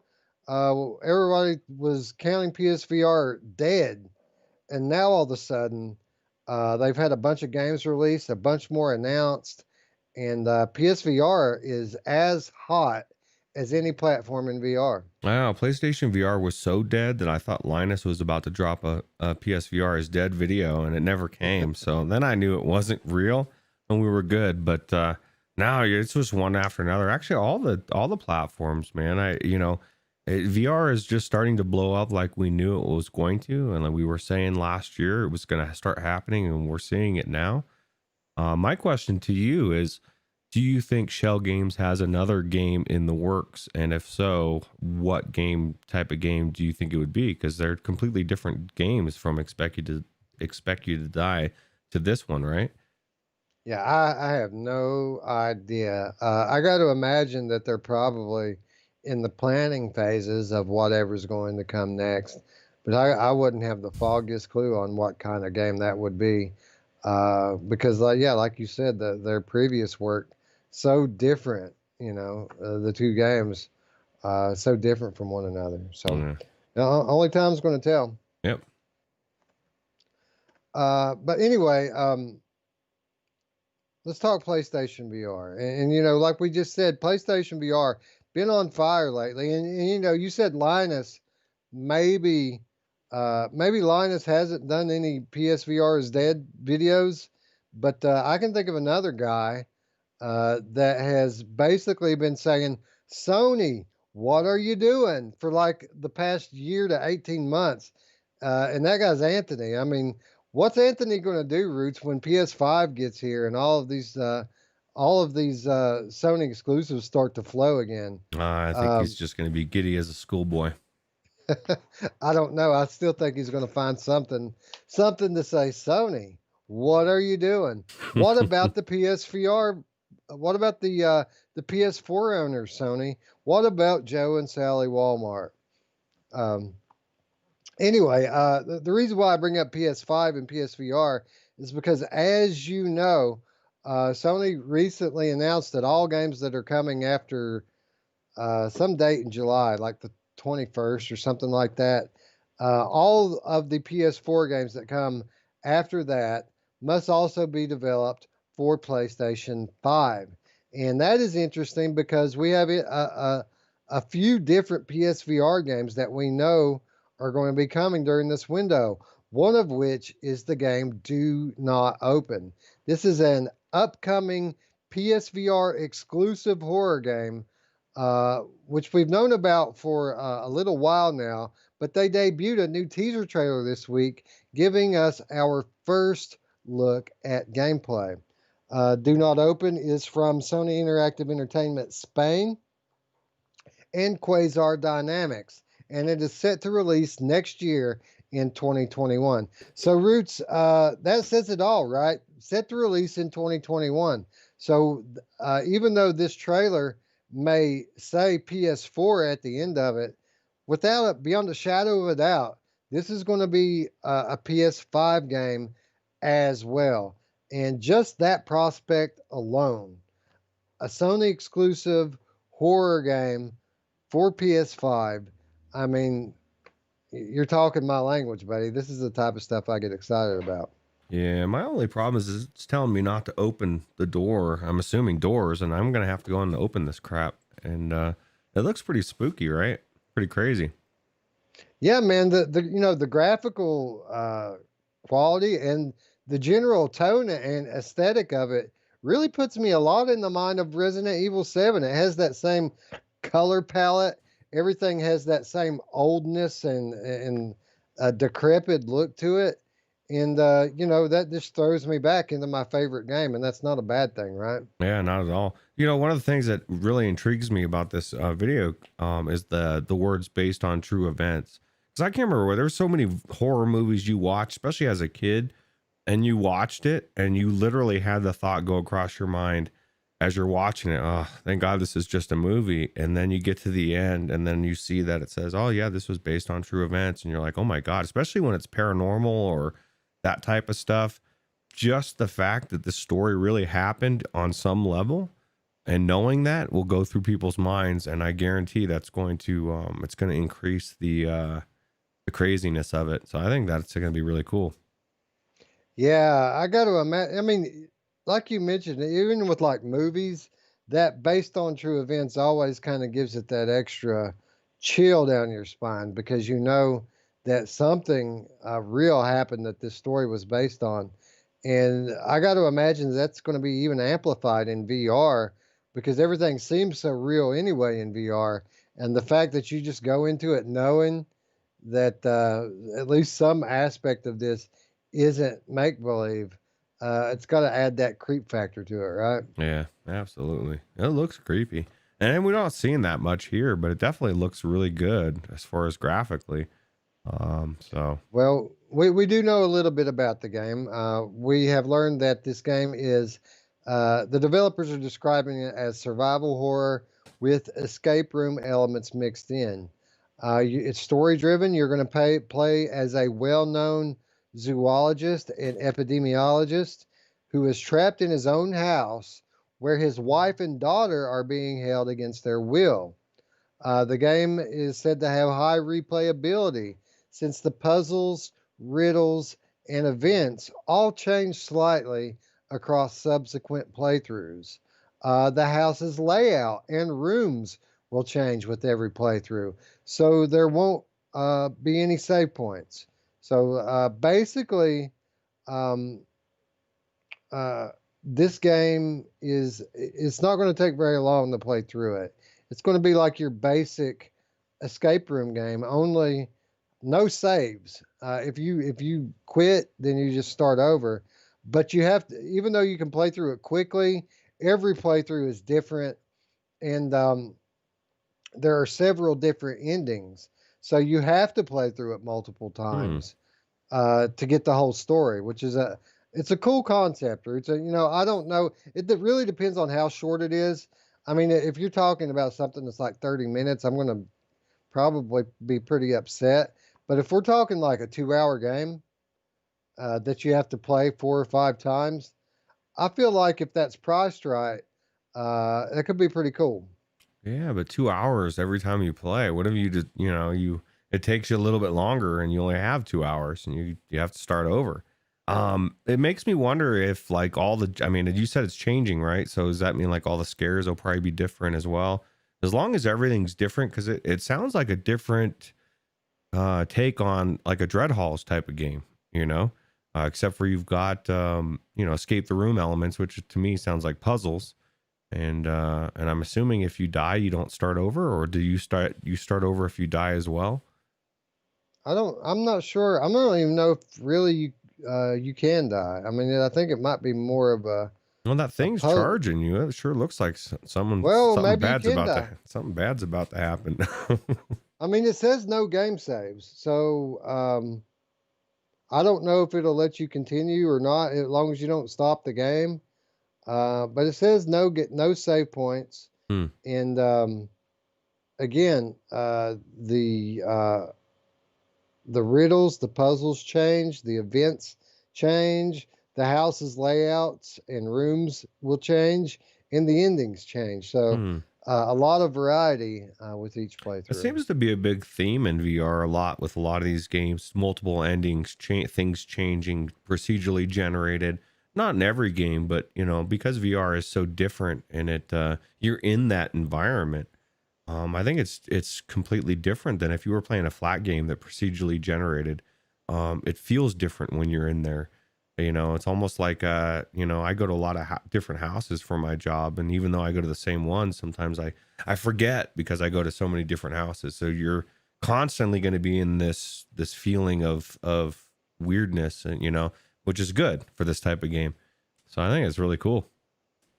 Yeah, I think, yeah, exactly. Especially if it is these escape room type games. I mean, the cool thing about the escape rooms, the horror escape rooms on Steam, is they generally tend to be they don't cost very much, right? $5, $6, $7, $10 at the most.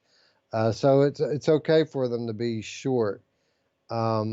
With this one, the way it changes, I got to imagine they're probably going to charge a little bit more for it.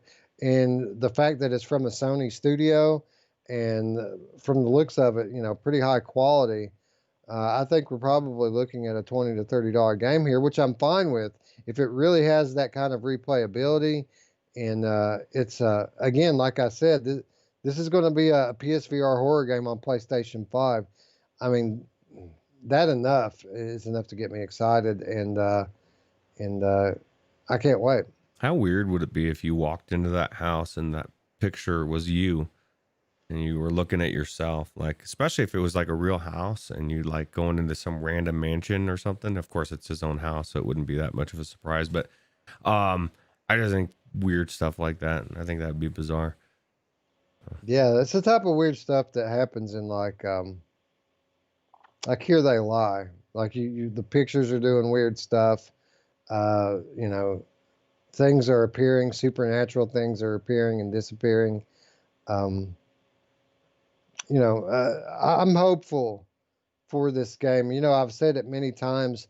There's a lot of good VR horror games. There aren't a lot of great VR horror games, and most of the great VR horror games are PlayStation VR exclusive. So that makes me very hopeful for this one as well. Yeah, me too. And I agree with Spry Guy. Imagine how scary it'd be if the picture was of Roots. Like if you were walking through as just a player and Roots' picture was up there and he was like doing the thumbs up. Like, what the hell? Oh God. Yeah. It's funny. Yeah, that would be jarring, wouldn't it? Just Yeah. big Roots thumbs up. Everything is all creepy and dark. You're scared, and you come around the corner and Yeah, I'm there's thumbs up. Now, and I agree with Reaver. He says he'd be scared of Wes without the beanie. I'm waiting to see Reaver what Wes without the beanie, because his hair is growing underneath there, and eventually he's gonna like whip it out and be whipping his hair around, and it's gonna be phenomenal. Hey, if you go back and look through the last few episodes, I take it off sometimes. I haven't been wearing it every episode. I'll tell you what, I won't wear it tomorrow on the Monday show. If you want to see my hair, tune into the Monday Yeah. show 44 44. tomorrow. That's all right. Yeah, It's going to be a good one. now I've While got to while we're show on up. Yeah, you got to show up anyway. Oh, that's right. But going to be a good one tomorrow, folks. To be honest, we probably would have done the Steam summer sale tomorrow if it weren't the end of the month. But it is the end of the month, which means we got to pick a game of the month for June, Roots. That's gonna be And hard. that's going to be the name of the game tomorrow on the Monday Show 44. So be sure to tune in for that. Anyway, one more tidbit of news before we get to the Steam Summer Sale. One more bit of PSVR news, and that is regarding Solaris Offworld Combat. We talked about Solaris. Oh, a couple of more bits of news, but one more bit of PSVR news. Solaris, we talked about last week coming out of the Upload Showcase. We got our first gameplay footage last week. Very Tron-like experience from what it looks like, which has my friend Roots here pretty excited for it. Really cool looking, 4v4 shooter game coming to Oculus, Quest, and Rift this August and coming to PSVR later in the year. Roots, I thought it was a no-brainer that I would be getting this on the Quest/Rift because obviously it's going to be coming there first. But now I have cause for doubt because we found out this week via the official Twitter account for Solaris that the PSVR version of this game is going to support the aim controller. And, we've talked about these types of games before. Aim controller is the one thing that PSVR has that trumps anything on PC. PC doesn't have anything close to the aim controller that costs less than $150. So I love the aim controller. There's not enough good aim controller games on the PlayStation VR. And everything I said about the last game being on PlayStation 5 applies to this game as well. This game's coming out later this year, which means they're going to have to support it for PlayStation 5. And you're telling me PS5, you're telling me aim controller. Now I'm starting to doubt in my head, Roots, whether or not I might just wait to get this one on the Sony platform. Yeah, I wonder what my biggest question for this is. What is the cost of this game going to be? Because we've said so many times before how it can be the death nail of just about any game, and of course it has to do whether how many people, all the cross platforms. Am I going to be able to play crossplay with PlayStation VR eventually? Because that will give them an advantage, right? With that peripheral to have that gun. It is, and of course, you could get a gun stock or something for Rift or whatever. But I don't know. I definitely think it's a good reason to get it on PlayStation VR for sure. Yeah, it might be debatable if it weren't for the PlayStation 5. I think the fact that you're not going to really lose any quality now playing it on PlayStation VR, and you get the aim controller. That's a pretty compelling argument to be made there. So basically, it's what do you value? Do you want to have it a couple of months sooner, or do you want to play with the aim controller? There is something to be said for Quest too. Don't forget, this is a fast-paced versus multiplayer game. To be able to move around with the Quest headset, that's got to be an advantage, right? Yeah, absolutely. What do you think that the chances of them bringing Firewall 0 Hour the other direction eventually? I think there is not a chance in hell that ever happens. Okay. Well, what is that an exclusive, I guess, huh? Yeah, that one's an exclusive, and I think it's going to remain an exclusive. I feel like if they had any plan that game was made for the aim controller. It was made for the aim controller. I feel like if they had any intention on bringing it to other platforms, they would have done it already. I just think it would do very well because it's so similar to what's it called? Draw a blank on this stupid game now. Rainbow Six. Yeah, Rainbow Six, and people love that game on PC, and to feel like you could actually be in the game, I think it'd be a good idea if they could. And of course, who knows what their deal is with Sony, but I'd like to play it on PC. Yeah, you've got there's the question of of returns on your investment, right? They would have to completely redevelop it for two-handed motion controls, and I mean, out of all of the VR player bases, I mean, PC is the smallest one. So, like, it would kind of make sense to maybe bring it into Quest, the way Quest is growing and is popular. But I kind of feel like, I mean, they're already on the big one, right? The PSVR has 5 million headsets out there. You take all your Quest and all your PCVR put together, and it might make half of what's on PlayStation VR. So, yeah, I don't know. I think that they're going the right way about it with just doing a whole new title that's cross-platform that they're developing with all platforms in mind. That way, you don't have to deal with any kind of unforeseen jank or any kind of imbalance between the platforms. You can develop it from the ground up for all platforms and eliminate a lot of those problems. Yeah, it looks amazing. I think it looks really good. It looks better than I expected, to be quite honest. This type of game doesn't really appeal to me all that much, but these are top-notch developers. Firewall Zero Hour is one of the best games in VR, and the footage looks great. So only time will tell how well it plays, but I'm becoming more confident with each day that this is going to be something that I enjoy playing. Yeah, I agree. Now, Bitey says that Pavlov's crushing, and I agree. Pavlov's doing very well, but you should check out if you haven't. Bitey, I've been jumping on the contractors boat a little bit more than Pavlov lately because you can jump in Pavlov, and even though Scion doesn't like it when I jump around a corner and he can't shoot me that way, well, usually he can anyway, but. It's just another aspect of that type of gaming. Having a jump button is huge in a FPS shooter like that. And then the maps they're putting in contractors look so good that I think we give it enough time, and contractors is going to pull ahead of Pavlov for sure. Yeah, I like contractors way more than Pavlov. That said, I haven't really played Pavlov a whole lot. But yeah, I thought contractors was way better. Scion says we need a firewall map to be ported into contractors as a custom map. Yep, man, that would be great. I mean, for a change, we would actually be in a map that I know my way around. You guys playing these Call of Duty maps and shit that I don't have any idea where I'm at. And you guys all know all the little nooks and crannies. The tables would turn a little bit if it were a firewall map. I would actually know my way around a little bit. Yeah, that makes a difference. Now, I would agree with you, Bitey. It is more popular, Pavlov versus contractors. But that's just because it was $10. They got the base there filled up for so long ago. The custom maps have been around a lot longer. What I'm saying is that contractors, with the rate that they're going, because they've only had the mod out or the levels out for like a month.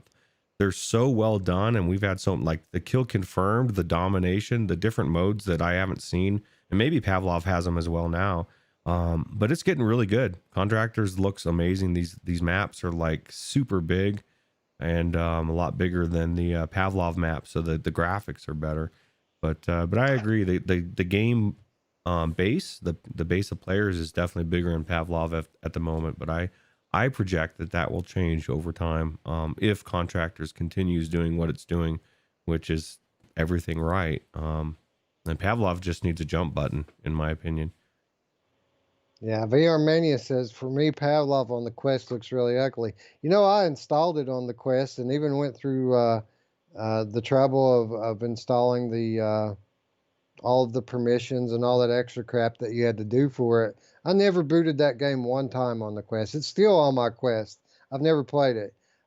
Contractors, I think you can also get for free now, right? You don't have to pay for that on the Quest. Am I wrong? I'm not sure on that one, to be honest. If somebody in the chat knows that answer, because I don't know. I'm pretty sure it's a free download to play Contractors on Quest. But yeah, Alex VR says, I know the firewall maps inside and out. Yeah, I know the early ones inside and out. Since they started doing seasonal content, I have fallen away from Firewall. I haven't played it in forever. So like the last, I don't know, 4 or 5 maps they've released on it, I've never played. But those early maps, the original maps, yeah, I can navigate those with my eyes closed. Yeah. Yeah. Pavlov's got I mean, they've got so many really good maps, but every map that I've seen, like the Nuketown, you got Nuketown in Pavlov and you've got it in Contractors VR. It's just better in Contractors VR because you've got like 5 to 10 times the amount of data that's in that file versus Pavlov. So it's just a lot more graphically pleasing, most of them anyway. And then again, you know, as I'm in Nuketown, I'm in the window, right? I'm looking at the other house. I want to jump out the window and jump on the roof. You can't, you know, if I can't jump, like that's a problem. I need to be able to jump out that window or else it's not the same experience as Call of Duty. And so I don't know. Roots is all about the jumping, man. He's not having it. If you can't jump, he's not having it, bro. Just keep your weak ass non-jumping shit to yourself, okay? It's funny because the jump didn't even exist 2 weeks ago, but it is. It's become something that I have to have because I do. I like to. I'm not as good as there's people in classic Call of Duty, just original flat version. Man, it's hard to hit them because they are jumping around corners and they're up in the air and you're shooting down here, but they're up there, and it just adds an extra aspect of it. No, and then Scion says, you know, well, in real life you can't jump around every corner, you know, it's not feasible. Yeah, well, try jumping and shooting a gun in real life. Yeah, exactly. Well, I can't run nonstop either, right? You know, right. That's just right. You have to suspend some fantasy. So yeah, so apparently the Contractors is in beta on Quest and it is free, but it's the original base game, no mods yet, but that's coming. So somebody told VR Mania says he told the devs about jumping in Pavlov and no one liked it. Well, I don't know, man. I think it's a blind spot they need to fix. Because I bet if you asked everybody in Contractors that does play it, they do like it. And it's one of those things, you have options. You don't have to jump if you don't want to. Just let the people that want to jump. So, I want a jetpack. That's what I want. Oh, jetpack. I don't know if that would probably change the gameplay aspect of it. Yes, it would. It would just add another layer of immersion, right? And just another aspect to it, right? Yeah, maybe that'll be a mode that comes in. But now Scion's loving that kill confirmed. That last match we played, the last time I played with them, I'll give Scion and Radio Runt credit because it was Scion and Radio Runt versus me, Overgees, and VR Spry Guy, 3 versus 2. And they ended up beating us in the very end in a chintz ass shot against me. But it was really cool, really fun. And it just changed. It was a different aspect of that type of game. And it was the closest I've felt to playing Call of Duty in virtual reality that I've had so far. And it was really cool. Yeah, man, that was one of the funnest matches that I played when the last time I played with you guys as well was the kill confirmed. That it was really fun as a different aspect to it because it isn't enough just to shoot somebody. You have to collect their ID as well, and that's not always so easy, right? Because you've got to. They know, you know, it's a team-based thing, and they know you're going for it as well, so they can just really sit back and use their teammate's skull as bait to get yours. Yeah, not only that, but it rewards people for staying together as a team. Because if you die, then your teammate can grab the tag and stop them from getting credit for it. But it also, if you're good enough at this game or shooting in general, you can run around and you can do all sorts of havoc. But that's not my case. I need to stay with my team. Yeah, it's a load of fun. Either way, I mean, there's a bunch of different game modes on there. The kill confirmed was, I don't. It's probably the most fun I had. I wouldn't really want to call it my favorite. I enjoyed all of it. Right. Yeah. No, I like domination as well. Just classic domination. You got 3 nodes. Everybody's running around trying to take the nodes and hold them. And so yeah, no, I'm enjoying Contractors. I definitely think it's a must-have, especially since it's on sale again. If you don't have it, pick it up. Agree. Yeah, it's still on sale everywhere, man. $10. So yeah, 100% worth it. And everything's on sale, Roots. And we want to run down some of those picks really quick. But before we get to that, one more bit of news I wanted to inform everyone about. Um, we mentioned it at the top of the show. It's been a good week for immersive media in VR. There was the concert series in the Wave. There was, the stuff going on at the Museum of Other Realities right now. I tried to go in on Wednesday to check out that John Legend show, and I went into it, I don't know, 25 or 30 minutes after it was supposedly starting, and the thing was already over. He only did like 3, 4, maybe 5 songs, and it was done like Wow. that. And so, yeah, I got there too late and didn't catch it and was a little bit bummed out about it, but not for long because I found out about the Lost Horizon Festival, which is aiming to be the largest virtual reality music festival yet, with some pretty big names set to perform virtual music sets across several stages. It's going to feature a fully recreative festival ground for you to explore, dance, and walk around as artists perform in different areas of the festival ground. The whole event is being put together by the team who produces the Shangri-La area at the iconic English music festival Glastonbury. Roots, there was probably a 10 to 15 year period of my life that I did not miss Ozfest. It was a music festival that took place every year with 20 to 30 different metal bands playing across 2 to 3 different stages, depending on which year you're talking about. There was always a different act going on a different stage. Booths and vendors set up everywhere, tens of thousands of people doing all sorts of debauchery. It was the highlight of my year each and every year. It's one of the things I miss the most about my youth. And here we have these people from the Shangri-La area, which, by the way, I am familiar with. Has quite a reputation, to be honest. Um, Putting together this virtual festival ground that isn't just a stage with some avatars playing some music, but an entire virtual festival ground for you to navigate with other people and take in different artists, some of which are pretty big artists on different stages. This is a great idea, Roots, and I'm excited to check it out. Yeah, it looks really cool. Now, how do you squeeze the debauchery into this festival is my question, because that was probably for some people, that was the best part of it. I mean, I guess you could bring in the debauchery if you're into psychedelics. That would be your own version of debauchery, but I don't know that I would want a headset on me if I was under the influence of a psychedelic. I hear people say that all the time. This would be so cool if I was tripping. I'm thinking, dude, I don't want a headset on if I'm tripping. That just sounds horrible for me anyway. It just depends on what kind of trip you're having. But yeah, everybody could be BYOD, and kind of take care of themselves in that way. We can get creative with it, right? I mean, there are no real festivals going on right now, so we can't go out and do it in real life. So I kind of feel like this is the next best thing. And the people that are putting this thing on, Shangri-La, Google that after you're done. Google Shangri-La Festival and see. You'll see these people know what they're doing. They know how to have a good time. And I think that as cool as the John Legend thing in the Wave was, I think this is going to be 10 times as cool. Yeah. Well, did you get a chance to see? Because the John Legend thing you can watch for a week after, right?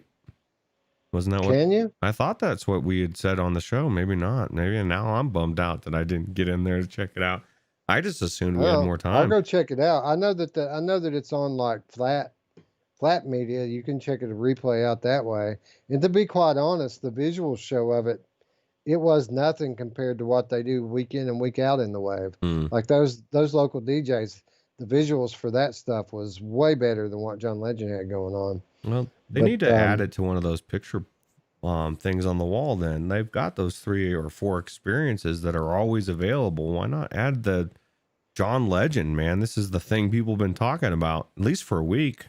I'd be surprised if it's not in there, but I would completely agree with that statement. They need to rotate this stuff out. They need to put the Galantis performance in there. They need to put the John Legend performance, Tanash. I mean, there's a lot of notable artists that make their way through Waving from time to time, and they have the capability of rotating out those replayable experiences, right? I feel like that they should pay a little more attention to that aspect of their platform. Yeah, Hussein X says he thought that John Legend pulled out of the Wave VR. He did some of it. I know because you can see it on YouTube. I went on YouTube afterwards and watched it. It was like 20 or 25 minutes he performed on there. Yeah. Yeah, Gandalf pipe so you don't burn your headset. That's a good idea. You don't want, no one wants to burn their headset while you're in VR. So, Yeah. Yeah. You need to get one of those Sherlock Holmes deals, right? That just comes down and you know what I'm saying? and just have somebody outside of VR that brings it up to you every so often. You just snap your Or fingers. or you could get a Cosmos, right? That thing flips up. Oh yeah, Cosmos. One good reason to get a Cosmos. That's probably why those people in the wave had Cosmos. Oh yeah, that was funny. That one girl was all like, "Yeah, I got the Cosmos just for the wave," and I was like, "It blew me away."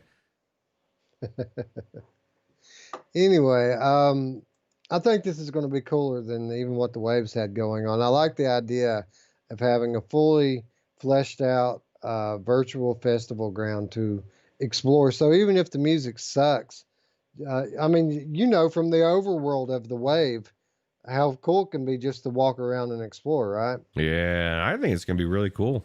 I can't wait to check it out. July 3rd and 4th. I mean, I don't have a PlayStation VR, although I was gonna tell you, Wes, okay. I might have one roommate moving out finally, and I've got another roommate moving in. Well, it just so happens that the person that's moving in is the person I sold my PlayStation VR to. So I might have access to play Iron Man or some other games, or like if we get extra keys, I could actually talk about VR possibly. We'll see how. That's awesome, dude. It's going to be good to have you back. Honestly, I've been itching to get back into Firewall a lot lately, and I'm not just saying that. I want to play Firewall, but I need some bros to do that. I need somebody to get in there and practice with me. Yeah. To get good because I, all those guys in there, they all play together every day, and they know what they're doing. So. Yeah, I completely feel your pain. Having the right team means everything, especially in the Sea of Thieves with Jim Hall. Hey, I've got Vorpex now. Maybe I'll jump in the Sea of Thieves with you. Yeah, you should check it out. Even if it was the version like if I'm going to play in VR, honestly, I've tried it on virtual desktop and I really thought it looked really good and ran phenomenal. So I might end up doing it that way, but I think the next time I play with Jim, I'm going to try playing in VR. So cool. Anyway, like you said, Lost Horizon, free to attend and will run for 2 days, July 3rd and 4th. The lineup is stacked with techno and electronic artists, including Fatboy Slim, Andy C., Carl Cox, and many more. The festival supports PC VR headsets only. And to attend, you'll need to download the live event software Sansar. I'm sure a lot of people are familiar with Sansar. I downloaded it and installed it as soon as I read this Roots. I'm in 100%. Sansar, okay. Well, you have to remind me because I want to check it out. Yeah, it's cool, man. You like, I mean, it's like this. It's kind of like what I imagine alt space is like. It's a social app. You go in, they give you an avatar, or you pick an avatar, and then you're just in this virtual space, full body representation. You can do it flat or in VR. Pretty cool. Cool. Sounds fun. Seems high quality. That was my impression. It seemed like it was very high quality software. Yeah. I just want to see all these festivals and all these things become mainstream. You know, the more that we see of this, the bigger artists we see, it's just one more draw. I guarantee there's people out there that feel like, man, if I could be in with John Legend or whatever their favorite, you know, like of music video. I've said this before, but being in the music video in that world, I just think it's going to be next level, and it's going to bring back some of the things that we had as younger people into a different venue that makes it feasible to do again. So Yeah, 100%, man. Through technology, we're going to bring back some of the things that we've lost this year from real life. And through that very same technology, while some aspects of it might not be as good as real life, other aspects of it are going to be better than real life because we can do things inside of our virtual spaces that we can only dream of doing outside of them. yeah, and if you're talking about music and stuff, I mean, anytime you go to a concert or whatever, it's all about how it sounds first off, and then you want the show. There's things that they can do in a virtual show they could never do in real life. Just changing things, like having something be one thing 1 second and the next be something different. There's a lot of tricks that they can do on stages, but not like in virtual reality. So I would say that when they finalize it and they get it to the point where it is mainstream, people will say the same thing reversed. They'll be like, man, you can't get the same experience in one of those chintzy ass in-person concerts, man. Like you got to go into VR, right? So yeah, who would have ever thought that MC 500-foot Jesus could actually be a 500-foot Jesus one day? that'd be so cool, man. Looking up, seeing whatever it is, I just think virtual reality has the ability to change things in a way that we still haven't even realized. That's what's so exciting about it. 100% concur. Anyway, that's going to wrap up our news segment for the week and bring us into our reminders. And Roots, I kind of did a little flip flop. Generally, this is the part where we go into the wish list, but I thought before we do wish list, we should do free stuff and killer deals this week because of the Steam summer sale. The Steam summer sale kicked off this past week, and everything, Roots, everything is on sale. And it's generally the best price of the year is what you're going to get during the Steam summer sale. So even though there are hundreds, literally hundreds of VR titles on sale, I narrowed it down to a meager 20 to 30 titles here that we're going to try to run down really quickly. And I don't know, should I read down them and then get a comment from you? Or do you want to just take turns reading down these deals I've got listed here? You read them down. I mean, I did pull most of the videos. There's a couple of ones that I didn't, just because we've talked about them so many times, and I didn't want to look at their footage anymore. Okay. So I'll just read down them, and we'll do a quick comment on a few of them, and just move through them. If we get off on a tangent more than a couple of times here, we're going to be here for another hour because this is quite a list. And I had to stop. Like I didn't even go through all of them. Like eventually I had to just stop and say, you know what? Enough is enough. There are too many good deals here to see them all. I'm just going to quit. But literally I've got almost 30 titles here.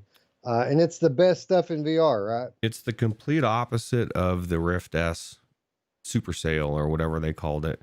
Because when I looked at that, it was like all the shit, like the worst stuff that you were like, I never wanted to buy that thing anyway, and now it's on sale again. It like I was going down that list and I'm like, oh my god, like it's like you said, it's all the good games out there. Maybe the games that you've been waiting to get, like what's his name, somebody Garage Collective, if I can speak, was just talking about Half-Life Alyx, man. Like that game hasn't even been out for a few months, right? And it's already 25% off, and it's one of the best games, if not the best game in VR. And it makes you wonder about all the Oculus exclusives that they never put on sale, right? Like this is the best Valve game out there, and it's already on sale, and I just think it's cool. That's exactly what I was thinking about when I was doing this list, was the juxtaposition between the Steam store and the Oculus store, the difference in philosophy. This has been out a couple of months now. It's already on sale. The Walking Dead Saints and Sinners hasn't been out very long either. It's already 20% off, and it's only been on the PlayStation Network store for less than a month now. And it's on sale on PSN as well for the same price, 20% off, $32. Two of the best games in VR, right? Half-Life Alyx, $45. The Walking Dead Saints and Sinners, $32. I would say no brainers in both cases. Yeah, and it's funny because we've already had a couple people on the Discord saying that they were finally going to get Walking Dead Saints and Sinners. I think Sloth Monkey was one of them, right? That they had been holding off, waiting for the right sale, and this was finally it. So I mean, I get it. You want your game to sell for the absolute most it can, but when there's a sale like this, you kind of want your game's name being brought up with everybody else's, and at least being considered. There's nothing worse than having all these games for sale for 2 weeks and your game's not, because guess what's not going to be bought in that 2 weeks, more than likely by most people, because I can go get 2 or 3 games for the same price as your full priced game. And there was no limit. It wasn't, usually it's the big titles that don't make these sales, and that seems like that's what they focused on, or at least a lot of them.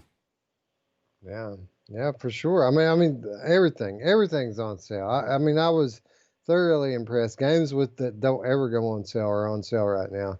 Boneworks. How about $24 for Boneworks, Roots? Yeah, this is one of the ones that I'm torn on. Actually, I'm not even torn, because I probably will pick it up. Because I've been playing Alex's copy since it came out, and it's one of those games. There's certain games that I want to own, even if I haven't played through this all the way, but I want to own this game. It's that good. So $24 seems like a really good price for it. Yeah, a high quality game. Another one of the best in VR. I mean, jank withstanding, maybe the most immersive game I've ever played. Yeah, absolutely. And what about the Gen 1 best games? The best games of Gen 1, the Fallout 4s, the Skyrims, both of those games widely recognized as the best PC VR games of the first generation. Both of those games, 70% off right now, $18. I don't think I've seen either of those any cheaper than that ever before. That's ridiculous, man. And they're both games that I believe, are must owns. And when I was watching this trailer of Fallout 4, it reminded me that I need to play this again, Wes. I don't even know that I've tried this on my 2080. The last time I tried it, I think, was on a 1070. So I'd like to see performance-wise how it plays, because I know it was one of the things that people I got stopped, and it's funny because my son warned me about this, Wes. He said, don't get stuck on the base building. And I laughed, and I was, I'm not going to get stuck on the base building. And guess where I got stuck on? And it's because you want to spend so much time building your base, and it really doesn't. It's not that big of a thing, but there's so much to explore in this game. It's definitely, and Skyrim, definitely worth 70% off. I think it's what, $18 a piece? Yeah, $18. Yeah. Just incredible. And with Fallout, it's funny. It's been one of the best games in VR from the moment I got into VR, and was one of the reasons that I built my computer. One of the reasons I came to PC VR was because you couldn't get Fallout 4 on PlayStation.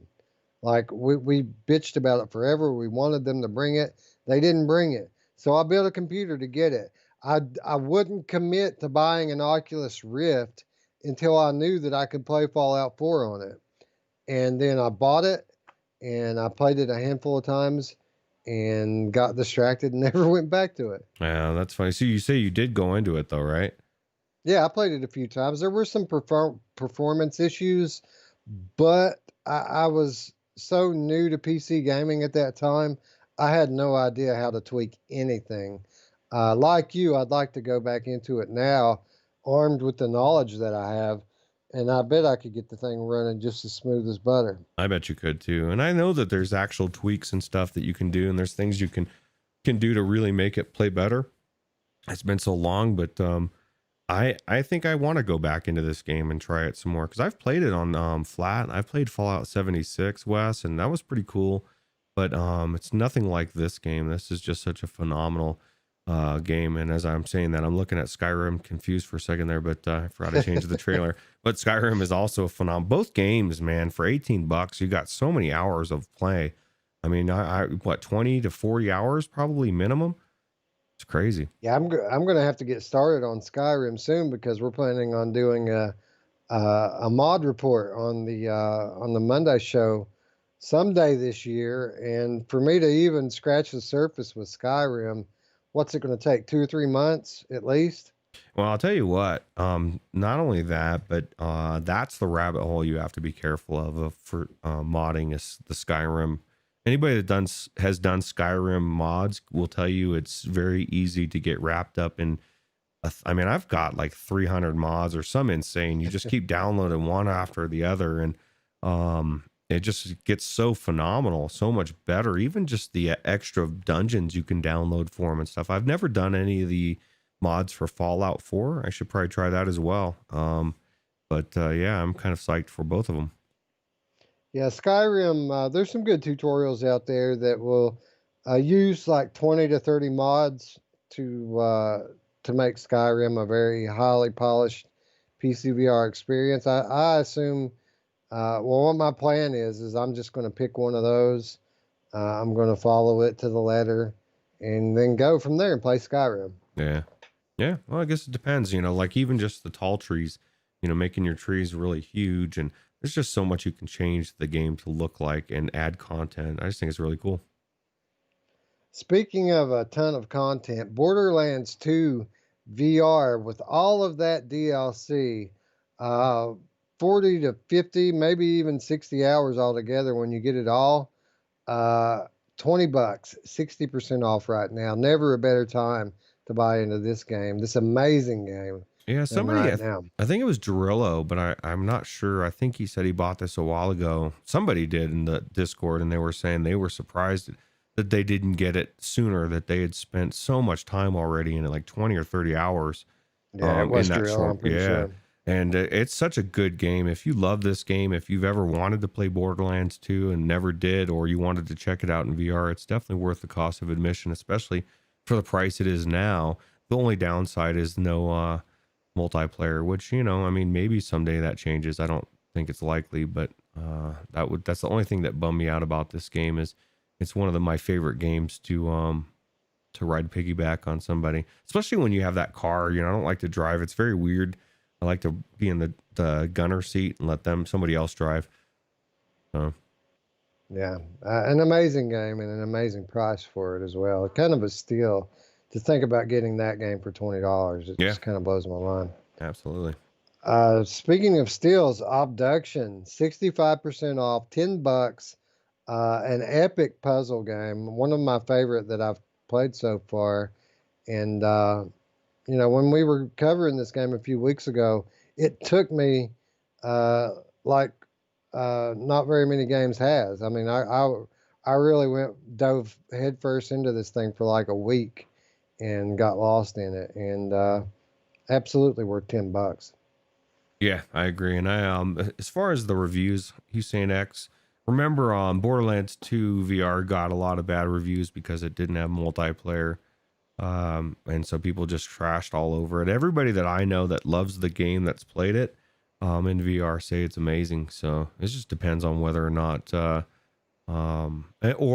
guess the PlayStation VR as well was the pro patch wasn't right at first or something. I can't remember. I think, but I can't remember. But that's a different store. So well, the reviews were good on PSVR. A lot of people were mad on Steam. One, because the multiplayer wasn't there, and two, because they had to wait for a year while PSVR players had it, and obviously the PC master race, they're not ones that like to wait. They're a bit entitled, so not a shock when they kind of gave it down the road on the Steam reviews, right? Yeah, absolutely. Windlands 2, Roots. Talk about a great multiplayer experience. $9, I'm in. Now, the question on this, I know we all played it on Oculus, right? So, and then they have the Steam version. Now, I know you can't do cross play together more than 2 people. Like if you have one Steam, one Oculus, you can't do the 4-man party. But can you do 4-man with Steam if you do it all the same platform, or do you know? Because that's been I think my copy's on the Oculus, so I really don't know. Yeah, it's one of the problems of getting everybody that wants to play this together lately. Because Scion bought it on Oculus, and I think it's Spry Guy somebody wanted to play it on the the whatchamacallit, the Viveport Infinity, but we can't get all four of us together. So it's just been kind of weird. So yeah, it is a little bit weird, but at $9, you can certainly afford to pick up another copy, right? Just in case. That's what I was thinking about doing. Maybe picking up a Steam copy so that I could. Oh, it was Radio Runt. Play with Radio Runt. And maybe if Scion picked up another copy, even though he already specifically bought the Windlands 2 Oculus version, because that's what I had. We can figure out how to. I want to do it. I really enjoyed my gameplay through this, and it was really fun. Yeah, it was fun, and $9 for Windlands 2. I think the bundle with both Windlands is like 11 or something like that. So, $2 more will get you both games. So. Yeah, it's a really good deal. How many times have we said that the best deal in VR is Crow Team Bundle? And it goes on sale quite often on Steam, but it never quite goes on sale as cheap as it does during the summer sale. All of the Serious Sam VR games, as well as, the Talos Principle? Yeah. 5 great VR games, $15, Roots, 93% off. $3 a piece. And I'll tell you what, each one of these Serious Sam's games to me, minimum is a $20 game, if not more. $15 is an amazing game. And a price. And what's funny, every time we talk about this, Wes, we say the same thing. We need to get into this on multiplayer. I think, soon. I really want to play it with you and get through some levels. I'd be certainly down, and I know there's some at least one person in our Patreon that would be very interested in watching that video. Yeah, and you said it, and I've been bad about this because my life's been upside down for the last week. But you keep saying, "Well, we need to get that video done," and we need to get that video done. Well, why don't we do some Serious Sam here in the next 2 or 3 days? Yeah, let's do it. Make a video. Yeah, let's do it. Speaking of awesome multiplayer games, To the Top. Would you agree that To the Top's one of the very best games in VR to this day? Yeah, it's super fast paced and very really cool, kind of addictive, kind of hard actually. When we tried to play multiplayer, it kept taking us into really hard levels, and because it's random, I guess. But it's definitely one of those games that there's a learning curve to it. You don't. It's not too hard to where you're not going to be able to play, but man, you get really good at flinging yourself around once you've put some time into this, right? It's one of those games that just feels good when you get good at it. Yeah. And I think that it's absolute insanity that you can own this game for $5 right now. That is fucking nuts, in my opinion. Yeah. Well, it's a good time, man. People are going to get caught up to where we're at, because I look at most of these sales and I think I already own that. Because I didn't buy them. Either I bought them on sale already or bought them for full price. But it's nothing better than seeing a game you've wanted for a really good price. And I don't get that very much anymore, Wes. I own too much. Yeah. It's a problem. Yeah. Yeah, so, it is. It's a good problem to have. Yeah. It's hard to say, it's hard to make a pick of the year, for the Steam Summer Sale, but man, I can't think of any better deal than getting this game for $5. It absolutely is one of the best games in VR, and to get it, they're giving it away. They're giving it away. All of you should own this now. What about the deal of Scion's Baby? Well, Scion wanted us to cover Into the Radius this week, and I've been planning on covering Into the Radius when it goes into full release, which is like 2 or 3 weeks from now. Into the Radius is coming into full release. So I told him, so I'm going to cover that then, but I will go ahead and bring it up this week during the Steam sale, because it is 30% off, Roots, and which brings it down to $21, which is a bit more reasonable, I feel like, than the original price for it. Oh yeah, $20 for this game is worth it for sure. And from what Scion keeps telling us, all the improvements they've been doing because they've been doing like updates on this game weekly, and he's been putting out some really good footage. So if you haven't checked out Into the Radius, Scion VR look him up on YouTube. You can see a lot of good video footage from him. And it is this is his daily driver, as it's just one of those games that he just can't get enough of. Yeah, man, he's constantly posting these gameplays on our Discord, and I mean, he rants and raves about it, and I gotta hand it to him. I mean, I played the early like the beta version before it even released in early access, and man, has it come a long way from that, right? Yeah, I can't wait to check it out and talk about it soon on the show. Yeah. So within the next few weeks, we should be coming back to it there. Again, I thought we should give it a little shine when it comes into full release, because then we can make some definitive statements about the game, right? If things are right with it, then we can say it. If things are wrong with it, we can say it because it's the final version. Yep, absolutely. Pinball FX2 VR, $6, Roots. There's another great deal. Yeah, now I will warn people, don't make the mistake Roots made. You can buy this game for $6, which is amazing. It's an amazing game, definitely worth $6 all day. Or Wes, you can pay $12.95 and you can get the game and season 1's pack for free. The season 1 pack off sale is $25, on sale is $12.50. And once you own the game, you cannot buy that pack again. So I screwed myself out of that. Like I'm debating. I'm probably going to get it this time. I've wanted season 1 ever since I realized I made that mistake and I couldn't go back. And so, for $12.95, you're getting the game plus the season 1. It's definitely one of the best pinball games in virtual reality, and it's amazing.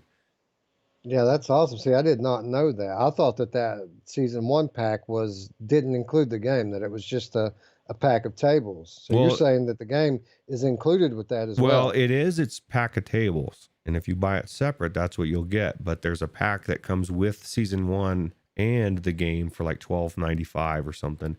Or it's $12.50, I think, just for the pack. Like if you bought them separate, if you bought season 1 right now, the game and then season 1, it would cost you almost $20 versus $13. And if you waited till after the sale, you're going to do what Roots did and screw yourself and look at that pack and say, I'm not paying $25 for something that I could have had for $6 if I would have been paying attention. So, well, there you go.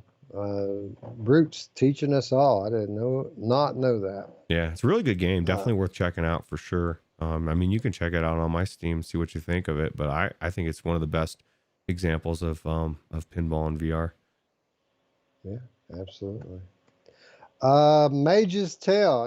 Roots, there aren't very many dungeon crawlers in VR that are as polished, as long, and to be honest, as good as the Mage's Tale.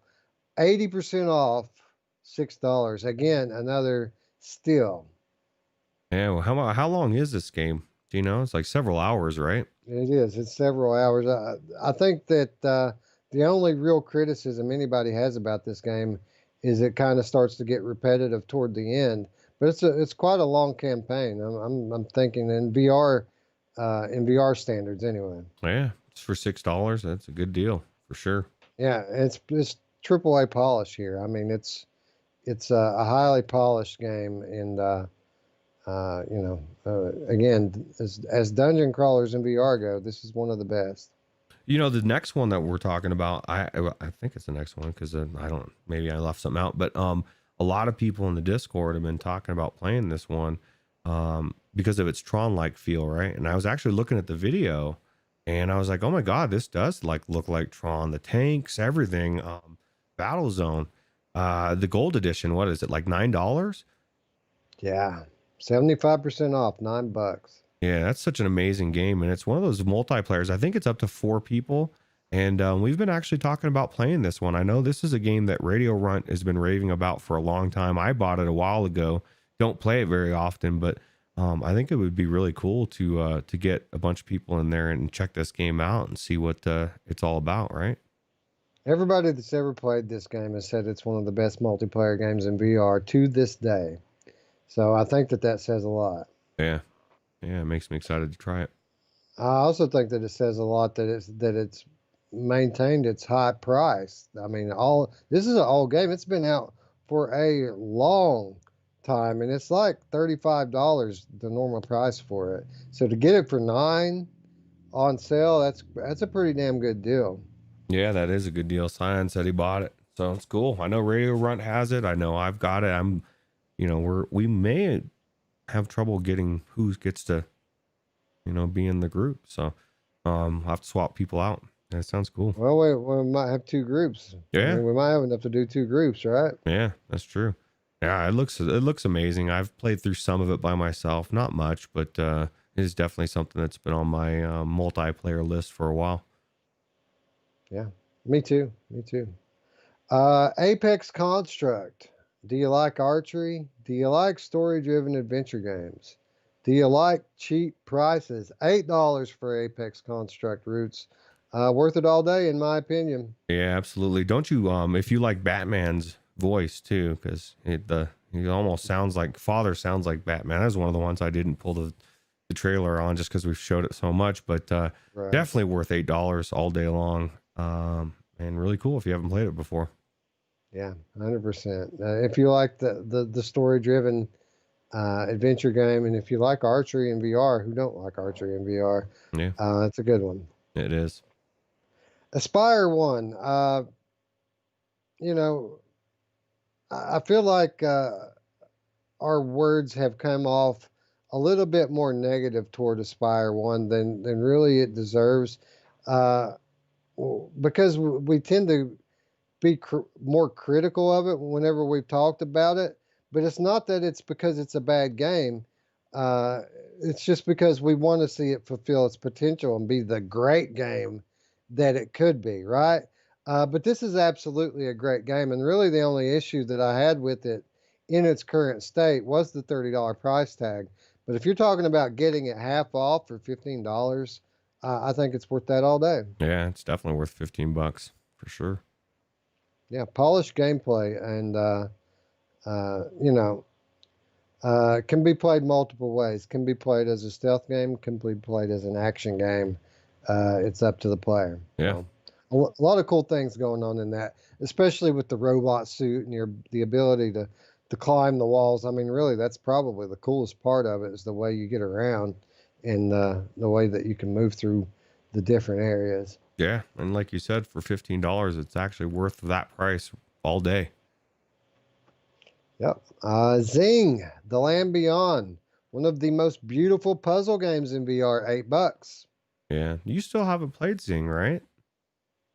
I have not. Yeah. I actually was going to play it as a warm up to Abduction, but then ended up just diving headfirst into Abduction. Yeah, Zing's pretty cool. Yeah, for sure.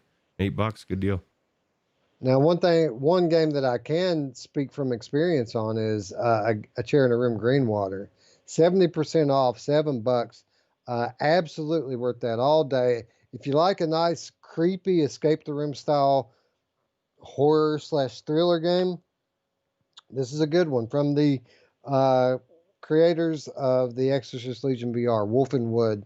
Quality title. $7, great price. Yeah, I just realized I had this whole chunk was all in one, so we're getting to see some Battlezone for a long time. I didn't pull that one either. But now I really didn't expect you to have trailers for all of them anyway. So that's all good. I was gonna just pull a few, and then I thought I just know how it works. Usually I'll think we're not gonna talk that long about that, and then I don't pull the video, and I'm like, shit, I should have pulled that one. So I try to pull as many as I can, but yeah, it's definitely there's just a lot of good sales for sure. Yeah, for all of the multiplayer jank that comes with Seeking Dawn, the single player was pretty much jank free for me. I played through most of this game by myself and had a blast doing it. It's a big game, a lot of different aspects to it, a lot of RPG elements going on here. 80% off, $6. Again, another steal. Yeah, definitely worth it, and the reason why I was telling you this a while ago, because Radio Runt, Cyan, and I were playing through that, And there is some jank with the multiplayer. Like people, if I go through the window, like teleport while you're in your menu, you get stuck to where you can't hit your button anymore. We call it the no X button.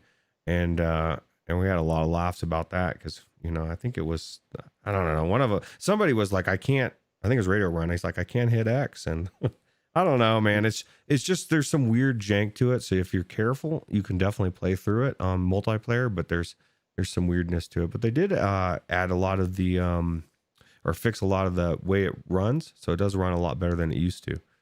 So Beautiful game, right? Like visually stunning. Absolutely. Operation Warcade, one of the funnest arcade style games, literal arcade style games in VR, $5. Recommend all day. Yeah, it's a no-brainer. I just played through a little bit of this recently, and it's hard. Some of these levels, some of these achievements you have to do to unlock the stars are ridiculous, to where you try it like 10 times and you're like, why can't I kill, do whatever it is? And those stars are what unlocks different levels. So if you get to a point where you can't beat stuff, you're not going to progress. But yeah, no, this is one of the best examples of playing a VR game arcade that makes you feel like you're playing the actual arcade game, but then adding the twist of getting sucked into it. Yeah, it's one of those games, another one that holds true to those values from the old games, where you have to play and practice and try again to get good at something. So very much holds true to that. Yep. Freediver, Triton down. The only criticism of Freediver ever was in the length. But when you talk about paying $4 for it, the fact that it's a highly polished hour-long game that's a one of a kind, let's be honest, nothing else like this. Kind of have to get it, right? Yeah, $4 is a no-brainer. Even $10 to me was worth it, but $4, it's less than a cup of coffee, or a Starbucks anyway. I'm gonna do one of those Sally Struthers style Sarah McLachlan commercials to try to find home for all of these poor, unfortunate VR games for less than a cup of coffee. Yeah. You could be immersed literally in an ocean of mystery and science fiction goodness as you swim and dive, but don't forget to breathe.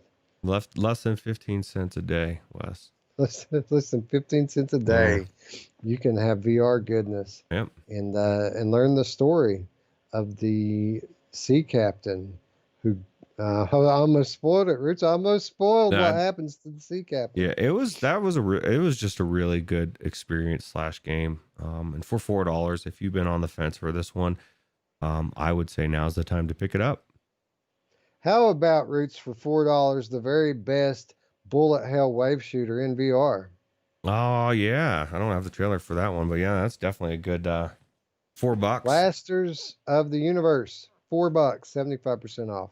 Yeah, and like we were just saying, sometimes you just want to shoot stuff, right? And that's definitely one of the best ones out there. Yeah, dude, and it has that retro style to it that everybody loves, that Tron-like feeling, right? Yep. $4 too much for you? How about $3, Roots, for one of the best stealth games in VR? Oh wow, that's a good deal. I was just thinking, the game I was about to click on is not $3. Which game is that? Intruders Hide and Seek. Oh yeah, is $3. And one of the best stealth games in VR, one of the absolute best stories in VR. Yeah, that's $3, man. Holy crap, that's a good deal for $3. Yeah, I know it, right? Like you go to the couch and buy that game, Intruders Hide and Seek. That's nuts. Yeah, good deal. Touring carts, $6, 70% off. We covered all of these kart style racers not that long ago on the Monday show. This game has things that are favorable about it. That game has things that are favorable about it. But I kind of feel like touring carts was the one that stayed the truest to the Mario Kart format, right? It did actually, and I think it's normally $20, so $6 is a really good deal. Although grip is ruining me for almost every other game out there racing wise, and I think that's been the consensus. Most of the Discord people, although I've gotten a couple people to try that demo of the one that just came out that's like mini Motor X, and they're saying how good that is because it's really good. So yeah, Mini Motor X kind of a different thing. It can be a kart racer, but it can be so many others. I mean, that's a very versatile racing game, Mini Motor Racing X, where I feel like touring karts is just what it is, right? absolutely. You know, and yeah, like you, I've been taken by Grip too since it came out. But I got to say, right here and now, I look forward to the triumphant return of Dash Dash World because that is a very, very high quality kart racer. Really the only thing I could strike it on was I want more tracks, and I feel like we might get more routes. Yeah, no, that's good because tracks are everything, man. You need to have a good variety of tracks, and that's one of the things that was cool about Mini Motor X is there was like 36 or 40 some tracks, and it's nothing better than playing through half of what's there and still feeling like, my God, there's still tracks, tons of new stuff, you know? Yeah, I agree. So yeah, I think Mini Motor Racing X is another one that's on sale this week. So yeah, be on the lookout for that. One more title, Roots, and we've talked about this game a few times on here from Cloudhead Games, The Gallery, episode 1 and 2, story-driven puzzle games. Some of the best looking games in VR till this day. You can own them both for $18. A great deal. That's a really good deal. We were just talking about the gallery last week about how it's good to get it on a deal and that it'd be coming soon, and that it's definitely good to play through 1 before you play 2. Now, my question to you, Wes, is do you think you will ever see your long-awaited gallery episode 3? I don't think we're going to see it anytime soon, Roots. I think that Cloudhead is so stuck on Pistol Whip that it's going to be at least 2 years before we see anything different out of them. Pistol Whip. It's good. Yeah, Pistol Whip is good. Anyway, there's more. There's more, Roots. Boiling Steel's $10, half off. That's a great game and a lot of content too. Yeah, and that's one of those games that we recently played through as well, and we were just saying that we were blown away, but just how good it is, and the variety. So definitely worth $10. Yeah, and then we have the Under Presents, one of the most unique titles in VR. I mean, is it a game? Is it an experience? Is it interactive media? I think the answer is yes to all of those questions, Roots. Can you win it? That's my question, because I don't know what the hell I'm doing in there. I'll tell you what, man, I've never roamed around an area not knowing what I'm doing, but had so much fun and discovering stuff. And there's people out there, Wes, that know all the secrets of this game. And they've extended the live actors in this game again, Roots. They're still in there. Really? Well, I mean, they're probably not working because of the virus. So no, it's because of the virus that they are working. It's oh because yeah, they're that's not true. at school and they're not doing other things that they're supposed to be doing. So why not? Go in here and make a few bucks talking to these VR people, right? Yeah, I'd love to go in there and be a character. I could be a good one too, I think. Yeah.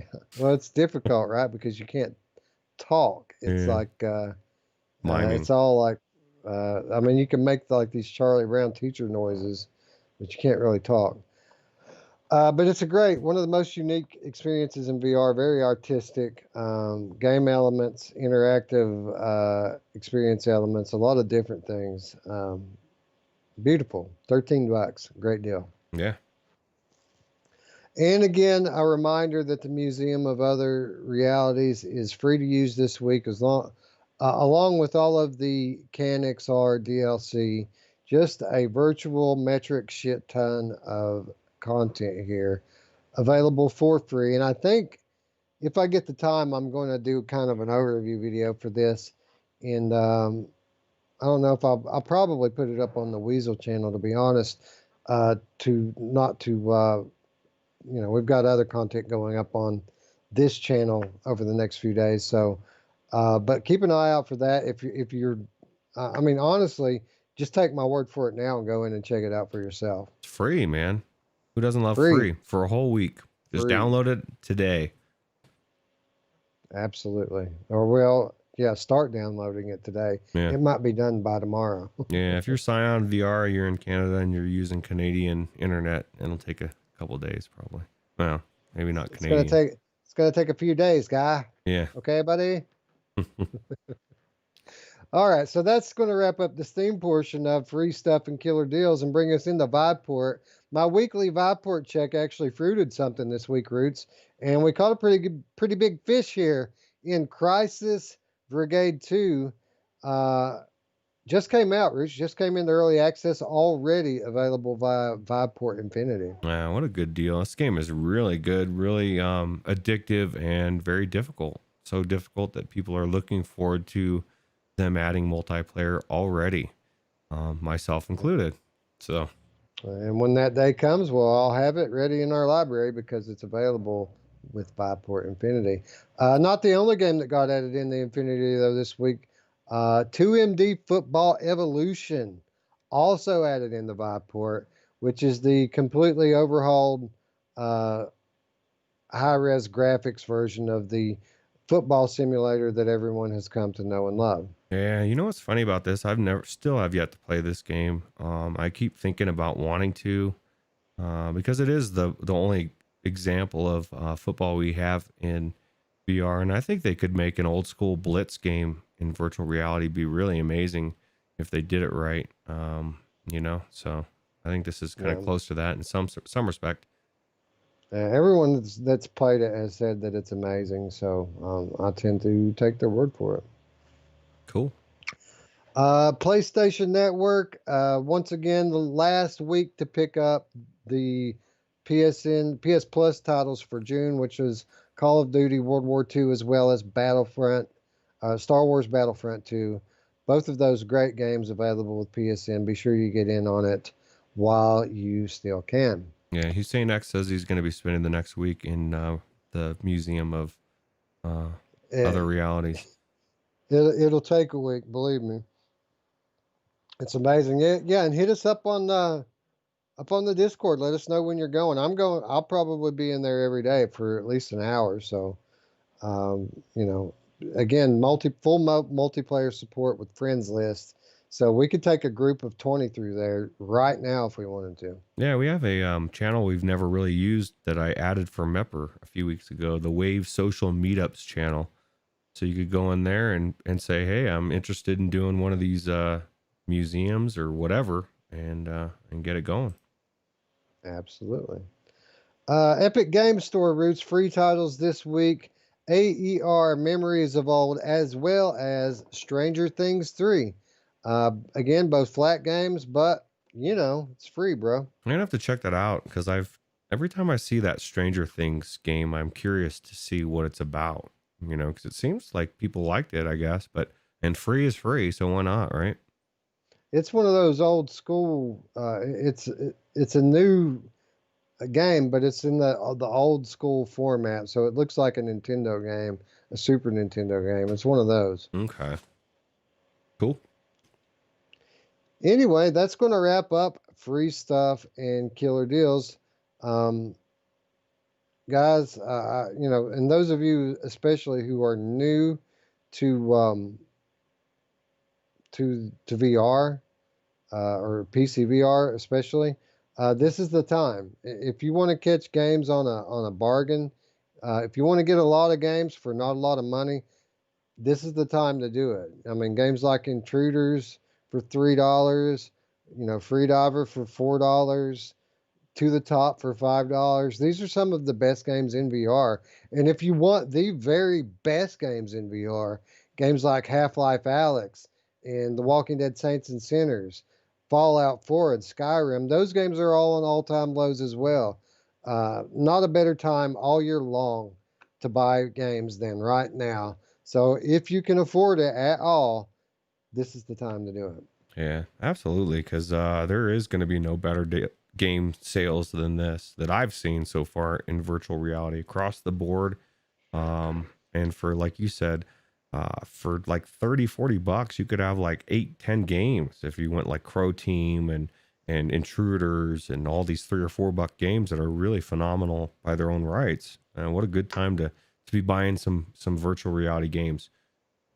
Yeah, man. Before we started the channel and when I was kind of young and new to VR, this was all I did. I mean, I never bought new games. I just always sold shopped, and I built my library up through stuff like this, through these sales, because, especially in VR and especially even back then, uh, VR games aren't expensive if you have patience, Yeah, right? yeah, absolutely. And that was one of the things that I loved about Anthony's show back in the day, because I didn't know what games were out there and what games were on sale. He's really good about covering those sales, right?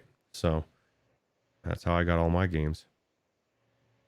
I was trying to log into Oculus on the web.